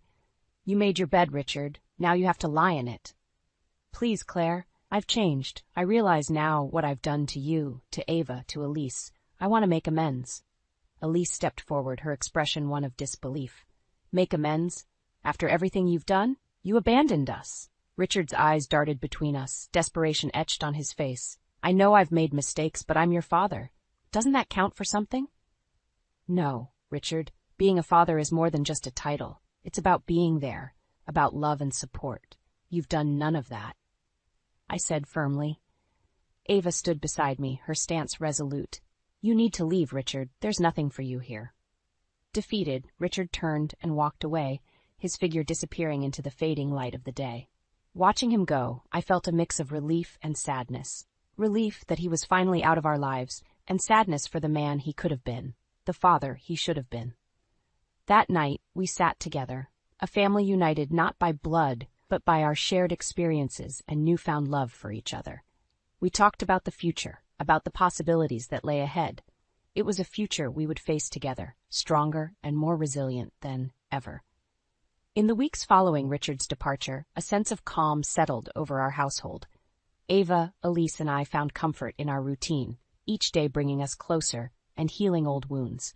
We were a family, not by blood, but by choice, bound by our resilience and shared experiences. One evening, as we gathered for dinner, Elise broached a subject we had all been avoiding.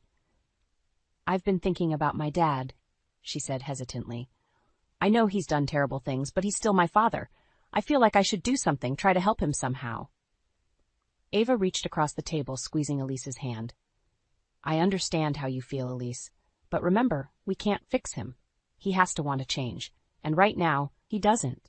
I know, Elise sighed. It's just hard to let go. It is, I agreed, but sometimes letting go is the only way to move forward. We've all been hurt by Richard, but we can't let him define our lives. The conversation lingered in the air, a reminder of the complex emotions we all harbored, yet it was also a testament to our strength and our ability to face difficult truths. In the days that followed, we focused on building our future. Ava excelled in her studies, her dreams of becoming a writer now within reach. Elise, with our support, enrolled in community college, determined to carve her own path. As for me, the bookstore continued to thrive, a symbol of my journey from a broken-hearted wife to a successful businesswoman and mother. But more than that, it was a place where Ava, Elise, and I could share our love for stories and dreams. One sunny afternoon, as we rearranged the bookstore, Ava looked up from a stack of books, a thoughtful expression on her face. Mom, Elise, I've been thinking. We've all been through so much, and we've come out stronger. What if we share our story? Write a book about it. Elise's eyes lit up. That's a great idea, Ava. Our story could inspire others who are going through tough times. I nodded, feeling a surge of pride. I think it's a wonderful idea. Let's do it. Let's tell our story, our way. And so we began. Nights were spent around the kitchen table, sharing memories, laughter, and tears as we penned our story. It was a cathartic experience, one that brought us even closer. Months later, as I held the first copy of our book, I felt a sense of accomplishment and closure. We had turned our pain into something beautiful, something that could potentially help others. As we prepared for the book launch, I looked at Ava and Elise, my heart full of love and gratitude. We had weathered the storm, and now we were ready to embrace the sunshine. Our story doesn't end here, I said, smiling at them. This is just the beginning, a new chapter in our lives. Ava and Elise smiled back, their eyes shining with hope and excitement for the future. Together, we stepped out into the world, ready to share our story and start a new journey. A journey filled with promise, love, and the unbreakable bond of a family forged in fire and tempered by time.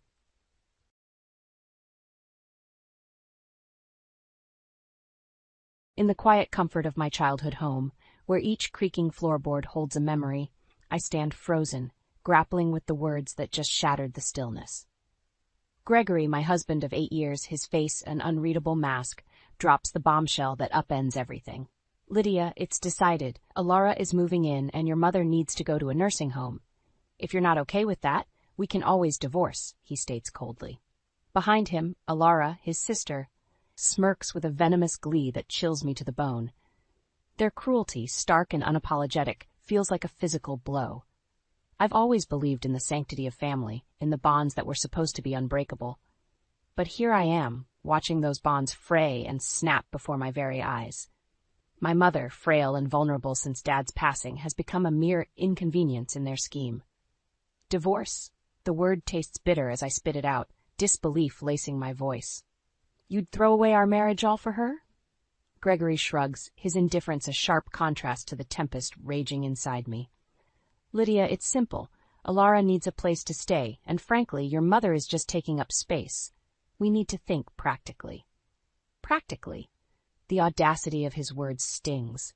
This house, brimming with decades of love and laughter, reduced to mere square footage in his eyes. I glance at my mother, sitting in her favorite armchair, a look of utter defeat etched on her face. The image of her being sent away, discarded like an old piece of furniture, ignites a fire within me. Fine, I say, my voice steady despite the turmoil inside.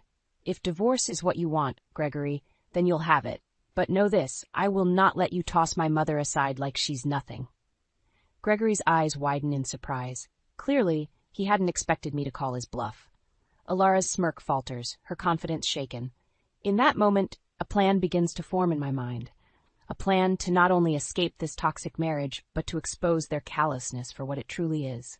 They think they can manipulate me, break me down, and cast aside the people I love most. They're sorely mistaken. As I head to my room, the words of my father echo in my mind, a mantra of strength and resilience. Never let anyone dim your light, Lydia. Stand tall, even in the darkest of times. Tonight, as I lay in bed, I'm not just planning a divorce. I'm planning a reckoning. Gregory and Alara have awakened a side of me they'll wish they hadn't. I'll protect my mother and our home, no matter what it takes. This is more than just a marital dispute.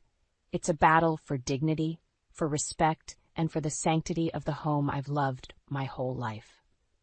They may have declared war, but I'm more than ready to fight back. The morning light filters through the curtains, casting a warm glow over what feels like the aftermath of a storm. Today, the battle lines are drawn. I'm not just fighting for my mother's dignity. I'm fighting for my own. I start the day with a phone call to a lawyer, my voice steady but my hands trembling. The lawyer, a woman named Miss Hernandez, listens intently as I explain the situation. Mrs. Graham, we can start the divorce proceedings immediately, she assures me. And regarding your mother, we'll ensure she stays right where she belongs. Her words are a balm, and for the first time since Gregory's ultimatum, I feel a flicker of hope. As I hang up, I'm met with the sight of Gregory and Alara in the kitchen, their laughter grating against my nerves. Alara, perched on a stool, is flipping through a magazine, while Gregory prepares breakfast with an air of forced normalcy. Good morning, Lydia, Gregory says, his tone casual, as if our world hadn't just crumbled. I've contacted a lawyer, I reply, my voice devoid of emotion. We're getting a divorce, Gregory, and my mother is staying. Alara's eyes snap up from her magazine, her earlier smugness replaced by shock. You're serious? You'd really throw away your marriage over this? Over this? I echo, my anger simmering. This is about respect, Alara, something you know nothing about. Gregory sets down the spatula, his face hardening. You're being irrational, Lydia. You can't just... Irrational? I cut him off. No, Gregory. What's irrational is expecting me to abandon my mother for your sister's convenience. The tension in the room is palpable, a silent war raging with every word exchanged. My mother shuffles into the room, her presence a reminder of what's at stake. Lydia, is everything all right? She asks, her voice frail.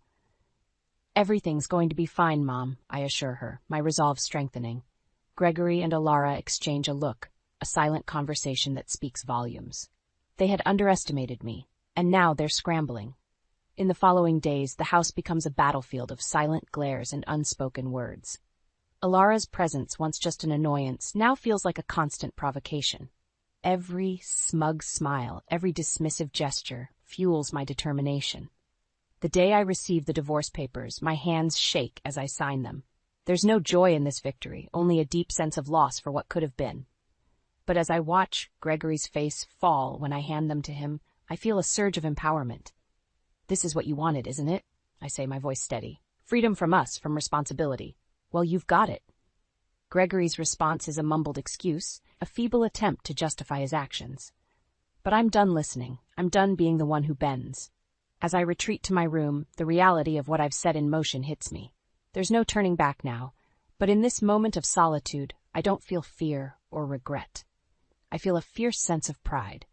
I am Lydia Graham, and I will not be broken. Not by Gregory, not by Alara, and certainly not by the cruel hand fate has dealt me. This is just the beginning. The real battle is yet to come, and I am ready for it. The days following the initiation of the divorce proceedings feel like navigating a minefield in what used to be my sanctuary. Gregory's aloofness and Alara's scornful glances are constant reminders of the battle I'm embroiled in. But I refuse to be intimidated in my own home. A week later, I'm sitting across from Miss Hernandez in her office, the divorce papers spread out like a map of a battlefield. "The good news," she begins, her eyes scanning the documents, "is that you have a strong case for keeping the house, especially given your mother's condition." I nod, a mixture of relief and sorrow washing over me. This house, once a symbol of familial warmth, has become the core of my struggle. "But," Miss Hernandez continues, "there's something unusual. It seems Gregory has significant debts, ones he's kept hidden." Debts? The word hits me like a wave. Gregory's secretive phone calls and sudden expenses now make a chilling sense. The realization that he's not only betrayed my trust but also endangered our financial security is a bitter pill to swallow. Can he claim the house because of these debts? I ask, my voice barely above a whisper. It's unlikely, given the circumstances.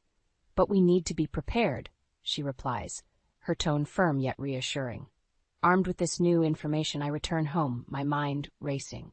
The sight of Alara lounging in the living room, her feet disrespectfully propped up on the coffee table, ignites my anger. "Enjoying yourself?" I ask, unable to mask my contempt. Alara looks up, her eyes cold. "Oh, I'm just getting comfortable. After all, it's going to be my home soon."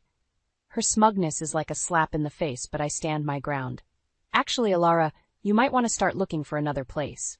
The house isn't going to be part of the divorce settlement." Her smirk fades, replaced by a flicker of panic. "What do you mean?" Gregory said. "What Gregory said and what's legal are two different things," I cut her off. "And while we're at it, let's discuss your brother's hidden debts." Alara's face drains of color. "Debts? What are you talking about?" "Oh, don't play dumb, Alara. It's unbecoming," I retort.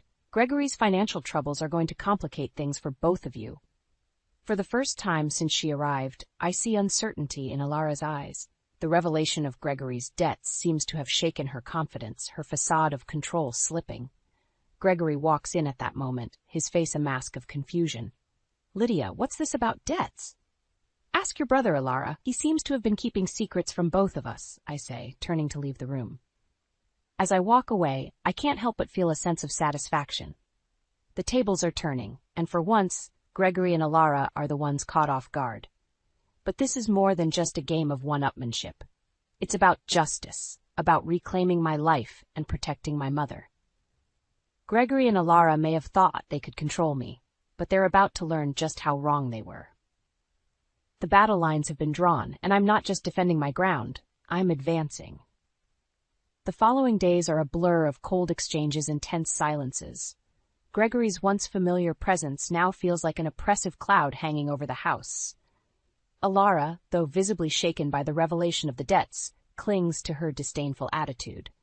But their veneer of confidence is cracking, and I intend to shatter it. One evening, a week after my meeting with Miss Hernandez, I receive an unexpected phone call. It's from Posey, my mother-in-law. Her voice, usually laced with subtle barbs, now trembles with unease. "Lydia, we need to talk. Can you come over?" she asks, a note of desperation in her tone. The next day, I find myself at Gregory's parents' house, a place I had once considered a second home. The door opens, and Posey stands there, her usual poise replaced by a nervous fidgeting. "What is it, Posey? Why the sudden need to talk?" I ask, stepping inside. In the living room, the air is thick with tension. Posey wrings her hands, a clear sign of her anxiety. "Lydia, we heard about the divorce, and the debts. Gregory never told us." "Seems he didn't tell anyone," I reply, my words sharp. Posey sighs, the weight of her son's actions bearing down on her. Lydia, please, is there any way this can be resolved without all this mess? I can't help but feel a bitter satisfaction at her discomfort.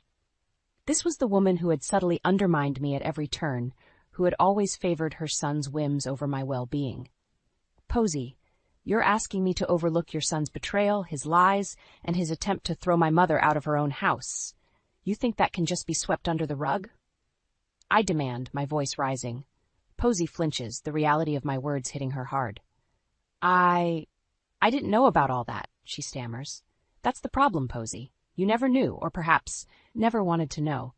Gregory and Alara's actions are a reflection of what they've been taught, what they've been allowed to get away with, I say, my gaze unwavering. For a moment, Posey seems lost for words, the veneer of the matriarch crumbling before me. Then, with a heavy sigh, she speaks. I'm sorry, Lydia. I didn't realize. As I leave their house, Posey's apology echoing in my ears, I feel a complex mix of emotions. Anger, certainly, at the years of subtle jabs and favoritism, but also a sense of closure, of having spoken my truth to the woman who had, in many ways, enabled Gregory's behavior. This isn't just a victory in the battle of the divorce, it's a personal victory, a reclaiming of my voice and my worth. Gregory and Alara may have started this war, but I'm the one who's going to end it. And as I drive back to my house, to the life I'm fighting to protect, I know one thing for certain. I am not the same woman they thought they could control. I am stronger, fierier, and more determined than ever. The real battle is just beginning, and I am ready for it. The finalization of the divorce arrives like a storm, fierce and liberating. Gregory's signature on the papers is more than a legal formality. It's the end of a chapter filled with betrayal and the beginning of a new narrative written on my terms. In the aftermath, I find myself standing in the now quiet house, a sense of solemn victory washing over me. The property is mine, and my mother's place in her own home is secure. But the win is bittersweet. The house feels larger, emptier. Alara had moved out the day before the divorce was finalized, her departure marked by a sullen silence that was a stark contrast to her usual brashness. As she left, our eyes met, and for a fleeting second, I saw something that resembled regret. But it was gone as quickly as it appeared, replaced by the familiar scowl. In the weeks that follow, I focus on rebuilding. The house undergoes a transformation, each change a step towards reclaiming my space. Fresh paint, new curtains, and the removal of everything that reminds me of Gregory and Alara. My mother watches this process, her eyes reflecting a mix of sadness and relief. Lydia, are you sure about all this? She asks one evening, her voice tinged with concern. I've never been more sure, Mom, I reply, placing a comforting hand on her shoulder. This is our home, and it's time we made new memories here. But the past isn't ready to let go just yet. One evening, a knock on the door disrupts the newfound peace. Standing on the doorstep is Oswald, Gregory's father. His eyes are weary, his posture resigned. Lydia, I need to talk to you, he says, his voice heavy. I lead him into the living room, offering a seat but not warmth. Oswald looks around, a sad smile playing on his lips. This house, it's changed, he observes.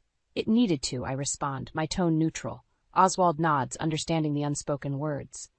Lydia, I'm here to apologize. For Gregory, for Alara, and for how we treated you and your mother.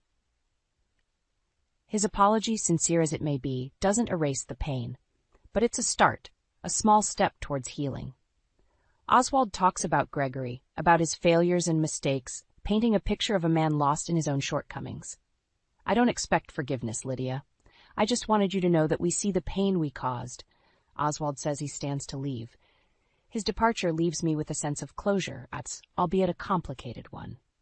The battle may be over, but the scars remain. Yet in their own way, they're a testament to my strength, to the journey I've undertaken. As I sit there, in the quiet aftermath of Oswald's visit, I realize that this battle has been about more than just a divorce or a house. It's been about finding my voice, about standing up for myself and my mother, and in doing so, I've discovered a resilience I never knew I had. The future is uncertain, but it's mine to shape, and whatever it holds, I know I'll face it with the same strength that brought me through this storm. Life after the divorce settles into a new rhythm, a dance of healing and rediscovery.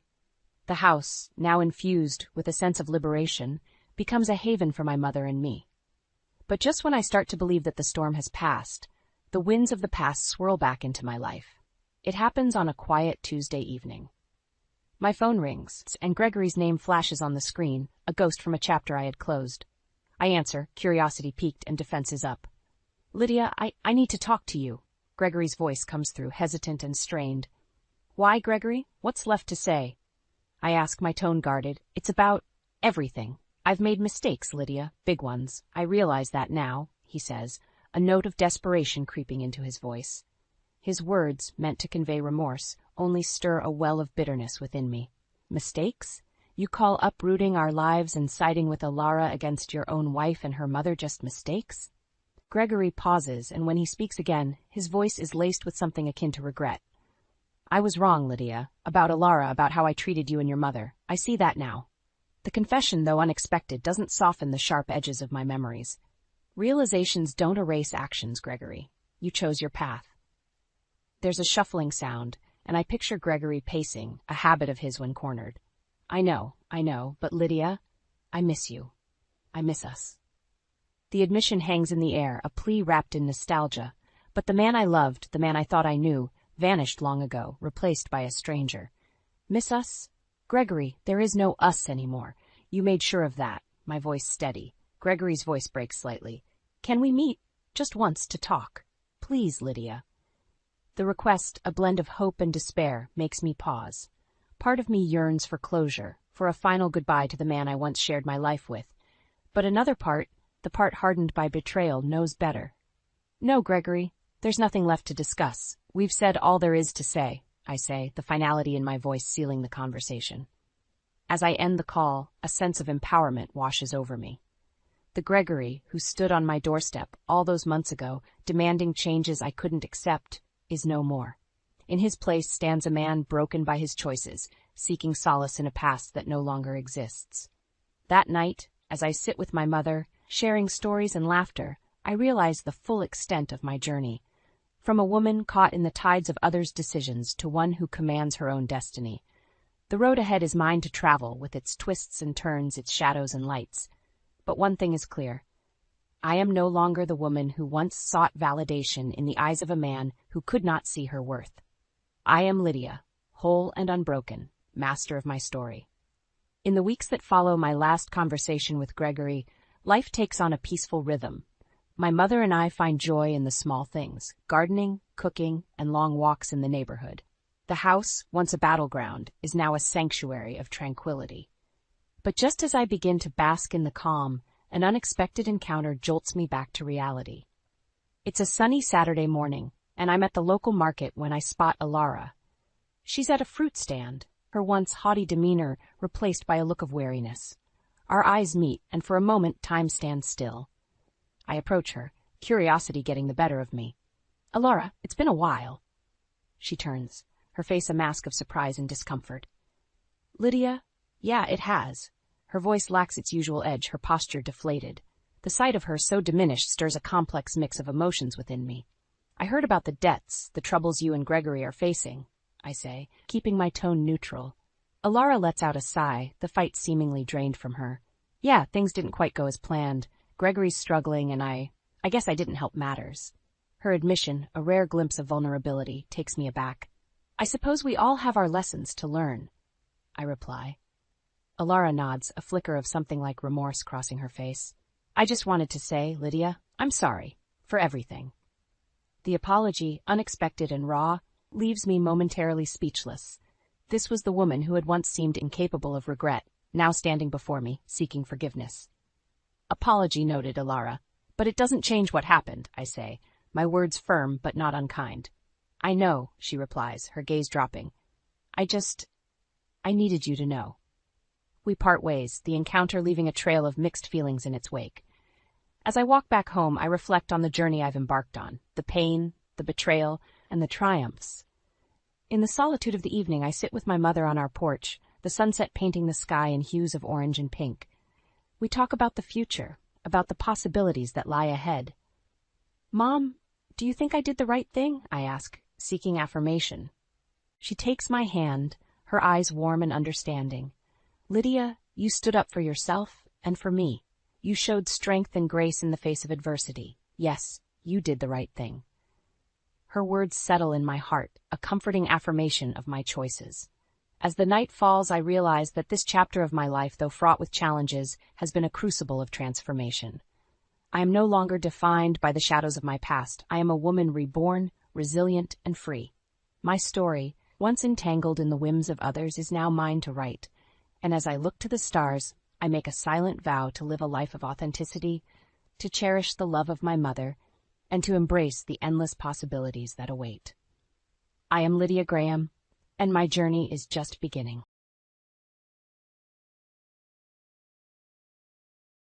I stood in the dimly lit room, the air thick with the scent of lilies and sorrow. The wake of Harold, my father-in-law, was more a display of pretense than a tribute to his life. My husband Alex clasped my hand tightly, his eyes a well of unshed tears. Vivian, Alex's mother, approached us with a thinly veiled sneer. "Elaine, Alex," she began, her voice dripping with feigned sympathy. "This is a family matter. Outsiders like Elaine should keep their distance." I felt a sting in her words. 3 years of marriage to Alex, and still I was an outsider. Greg and Nora, Alex's siblings, stood behind Vivian, their expressions echoing her disdain. "What are you saying, Mother?" Alex's voice trembled. "Elaine is family." "Family?" Vivian scoffed. "A family doesn't scheme for inheritance. We all know Harold left behind a fortune. 2 million, wasn't it?" I bit back my anger. We never cared about the money.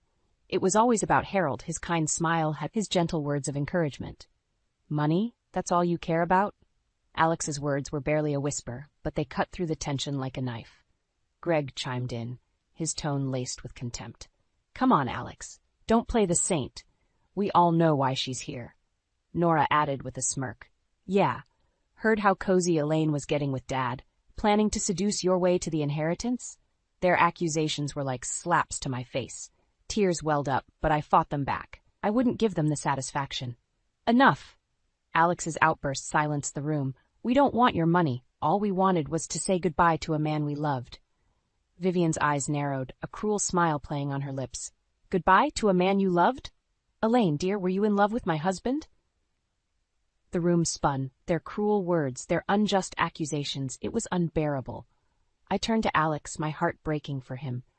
His family's true colors were laid bare, their greed and malice exposed. "Let's leave, Alex," I whispered, pulling him away. "We don't belong here." As we walked away, Vivian's mocking voice followed us. "Run away, Elaine. Remember, outsiders have no place here." Outside, the cold night air felt like a balm. Alex wrapped his arm around me, his body trembling with suppressed sobs. "I'm so sorry, Elaine," he muttered. "I never wanted you to be hurt like this." I hugged him, feeling his pain, our shared grief. "It's not your fault, Alex. We did everything for Harold, not for them." We stood there, under the starless sky, united in our sorrow and betrayal. The pain of loss was deep, but deeper still was the wound inflicted by his own family. As we drove back home, a silent resolve settled between us. We would not let Vivian and her children's venom taint our memories of Harold. We would find a way to honor him, away from the shadows of greed and lies. The chapter closes as Elaine and Alex leave the wake, their hearts heavy, but determined to seek justice in their own way, setting the stage for the unfolding drama and revenge. The clock in our living room struck midnight as Alex and I sat in silence, the events of the wake replaying in our minds. I could see the hurt in Alex's eyes, a pain that went deeper than tonight's insults. "Remember when we first met, Elaine?" Alex's voice broke the silence. "At that college art show, you were so passionate about your photography." I smiled, recalling our simpler days. "And you lost in your sketches. We were worlds apart from all this," I gestured vaguely, encompassing the current turmoil. Alex leaned back, his gaze distant. "I never told you the whole story about my family, did I? About why I was always so distant from them." I reached for his hand, encouraging him to continue. This was a story I knew only in fragments. My mother, Vivian, always favored Greg and Nora. They could do no wrong in her eyes. Alex began, his voice laced with a bitterness I rarely heard from him. "I was always the afterthought, the mistake." I squeezed his hand, feeling his old wounds reopen. "When I was a kid, Vivian never came to my school events. Greg and Nora got all the new clothes, the latest gadgets. I got their hand-me-downs if I was lucky." His words painted a picture of neglect, of a childhood shadowed by the constant reminder that he was less valued. Despite all that, Dad, Harold was different. He tried, in his own way. He wasn't around much, but he made sure to be there when it mattered. He was the one who encouraged me to pursue art. I nodded, understanding the depth of his bond with Harold, despite the latter's limited presence. When it was time for university, Vivian told me to get a job. No money for education, she said. I managed with scholarships and loans. But it was never about the money, Elaine. It was about being seen, being acknowledged. His story revealed not just neglect, but a deep-seated desire for acceptance, something his family never gave him. When we decided to get married, I saw how they treated you. The snide comments, the disrespect. It hurt, Elaine, but I thought we could stay away, build our own world. I remembered those early encounters, the thinly veiled jabs, the dismissal of our relationship. It was clear now, this disdain wasn't new. It was a pattern long established in Alex's life. But Harold's illness changed everything, Alex continued. We couldn't just stand by. And you, Elaine, you were there for him more than anyone. A tear slipped down my cheek as I remembered Harold's grateful smiles, his warm thanks every time we visited. They think we're after the money, Alex said, his voice hardening. But they're the ones obsessed with it. They never cared for Dad, only for what he had. I nodded, feeling a surge of anger. Their greed, their cruel accusations, it was all a reflection of their own twisted desires. We'll find a way to set this right, Alex, I said firmly. For Harold, for us, we won't let them tarnish his memory. Alex looked at me, his eyes filled with a mix of pain and determination. We'll do it together, Elaine. We'll make sure they get what they deserve. As we sat there, united in our resolve, the path ahead was clear. We would fight back, not with their weapons of greed and deceit, but with the truth and the strength of our bond. The sterile smell of the hospital lingered in the air as Alex and I walked through the quiet corridors.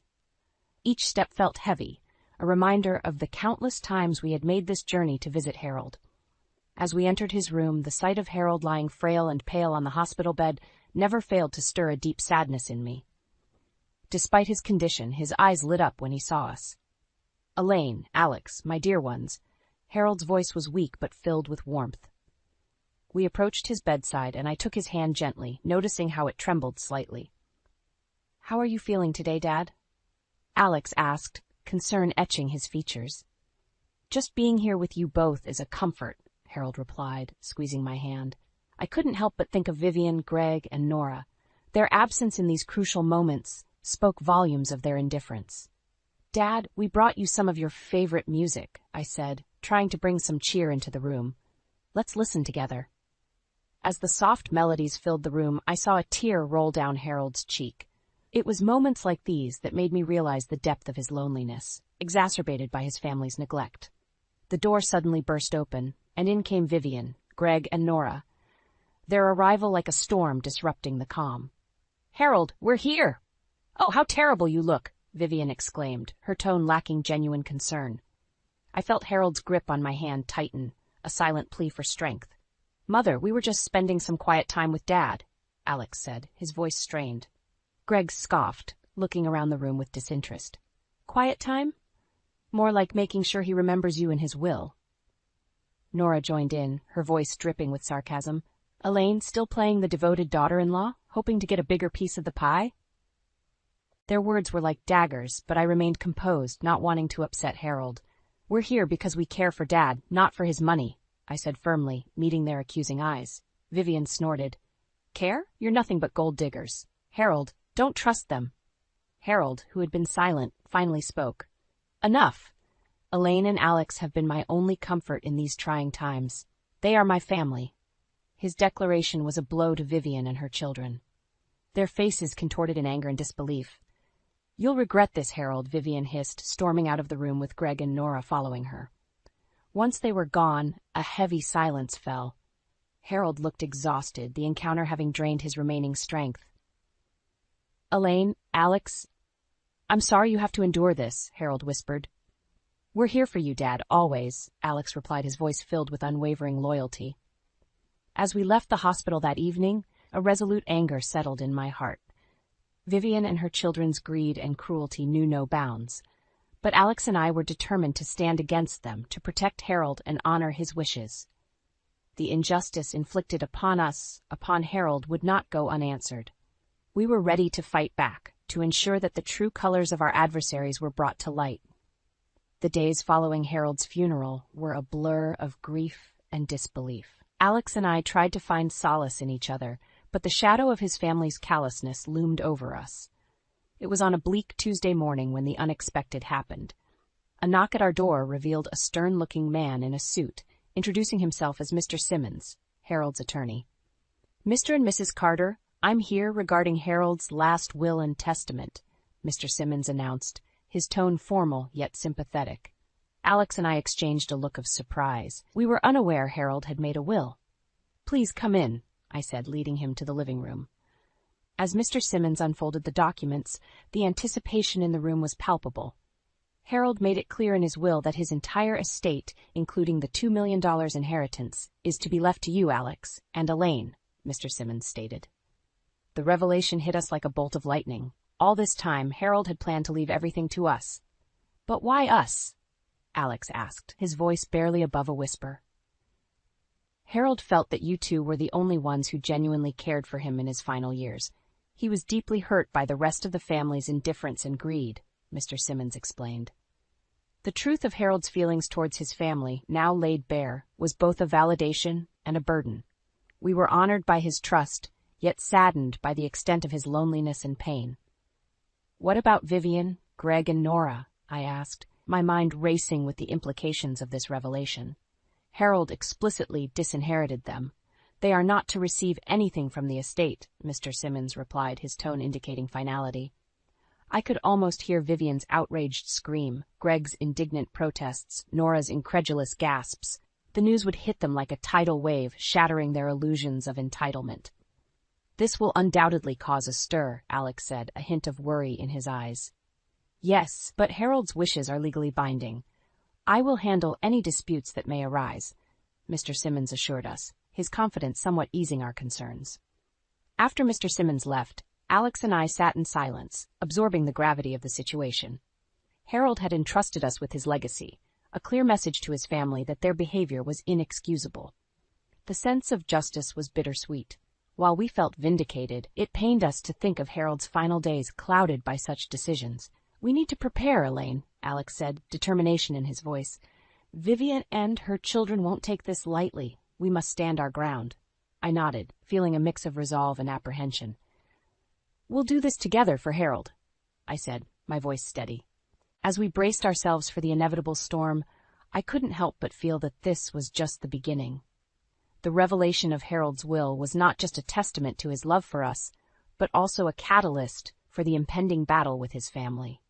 The confrontation was inevitable. Just days after learning of Harold's will, Vivian, Greg, and Nora appeared at our doorstep, their faces twisted in anger and disbelief. "You can't possibly think you're keeping all of Harold's money," Vivian spat as soon as we opened the door. Her words were like venom, but Alex and I stood firm, united in our resolve. "Harold made his wishes clear," Alex said calmly. "He left everything to us because we were the only ones who truly cared for him." Greg stepped forward, his eyes burning with rage. "You manipulated him. This is fraud." I felt a surge of anger at their accusations. "Manipulating? That's rich coming from you. You barely visited him, and now you claim rights to his estate?" Nora's voice was shrill with fury. "We're his real family, not some gold-digging wife and the son he barely tolerated." The cruelty in her words stung, but I refused to let it show. "That's where you're wrong," I countered. "Family isn't just about blood, it's about who's there in times of need, and you were all conspicuously absent." Vivian's face contorted in a mix of anger and desperation. "You can't do this to us. We deserve that inheritance." "It's not about what you think you deserve," Alex said, his voice steady. "It's about honoring Dad's wishes. He saw through your greed and selfishness." "You'll regret this," Greg threatened, stepping closer. "We won't let you get away with stealing our inheritance." I felt Alex's hand tighten around mine, a silent pledge of support. "This isn't theft, it's justice," I declared, meeting their hostile gazes head-on. "You neglected Harold, and now you're paying the price." Vivian's expression shifted to one of begrudging realization. So, this is how it is. You've turned him against us, and now you're taking everything. No, Vivian, Alex said, a hint of sadness in his voice. You did this to yourselves. Your actions, your choices led to this moment. The air was thick with tension, the unsaid words hanging heavy between us. Leave, now, I said firmly. You have no claim here, not anymore.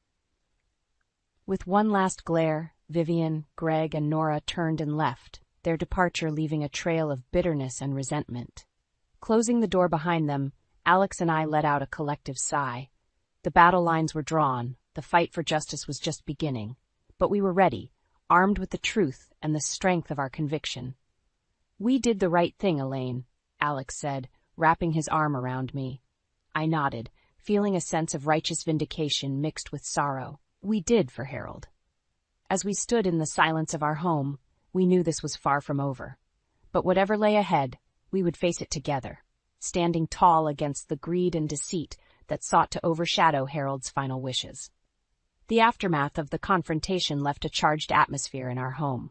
Alex and I knew this was just the beginning of a longer battle against Vivian, Greg, and Nora's greed. We were having dinner when the phone rang. Alex answered, and I could immediately tell from his tone that it was them again. You can't possibly think we'll just walk away from this, Vivian's voice, shrill and agitated, echoed from the speaker. Alex put her on speakerphone, and I braced myself for another round of accusations. We've seen lawyers, Alex. They say we have a case. You'll be hearing from us, Greg's voice threatened. I exchanged a look with Alex. Let them try, I whispered. Alex spoke into the phone, his voice firm. You heard, Mr. Simmons. Dad's will is clear and legally binding. You were disinherited for a reason.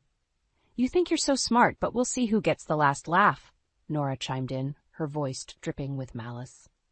It's not about winning or losing, I said, my voice steady as I took the phone from Alex. It's about what's right. Harold knew the truth about all of you. There was a pause, and then Vivian's voice returned, colder and more calculating. You think you know everything, Elaine? We're his blood. That has to count for something. It counted for nothing when you ignored him in his final years, I countered. You'll regret this. We won't let you get away with it. Greg's voice was a mix of anger and desperation. As far as we're concerned, this matter is closed, Alex said, ending the call. We sat in silence for a moment, the weight of the situation heavy on our shoulders. They won't give up easily, I said, more to myself than Alex. But we have the truth on our side, Alex replied, reaching for my hand. Dad wanted us to have this. We'll honor his wishes, no matter what they throw at us. I nodded, feeling a renewed sense of purpose. Harold's final act had been one of love and trust towards us, and we would defend it with everything we had. Over the next few days, we prepared for the legal battle that loomed ahead. We gathered documents, spoke to Mr. Simmons, and fortified ourselves for the fight. Then, one evening, as we reviewed our strategy, the doorbell rang. Standing on our doorstep were Vivian, Greg, and Nora, their faces a mix of anger and defeat. We want to talk, Vivian said, her voice lacking its usual confidence. We have nothing to discuss, Alex replied, his stance unwavering. Just hear us out, Nora pleaded, a rare note of sincerity in her voice. Reluctantly, we let them in. They sat across from us, their body language deflated. We've been to several lawyers. They all say the same thing. The will is ironclad, Vivian admitted, her eyes avoiding ours. So what do you want? I asked, my tone cautious. We're sorry, Greg said, the words seeming to pain him. We were wrong about Harold, about you. I looked at Alex, seeing the skepticism in his eyes mirrored in mine. Sorry doesn't change what you did, what you said, Alex said coldly. We know, Nora added, her voice quivering, but we're family. Can't we find a way to move past this? Alex and I exchanged a look, the decision clear between us. There's no moving past this, I said firmly. You made your choice, and now you have to live with it.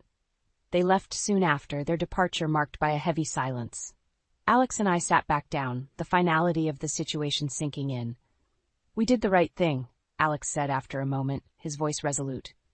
We did, I agreed, feeling a mix of relief and sadness. For Harold and for us. The battle was over, but the scars remained. We had stood our ground, defended Harold's legacy, and in doing so, had closed the door on a part of our lives that was filled with greed and betrayal. Months had passed since we had last seen Vivian, Greg, and Nora. The legal battle, as predicted, never materialized. Their threats had been nothing but hollow words, a final attempt to intimidate us. One evening, as Alex and I sat on our porch, enjoying the peaceful twilight, he broke the silence with a reflective tone.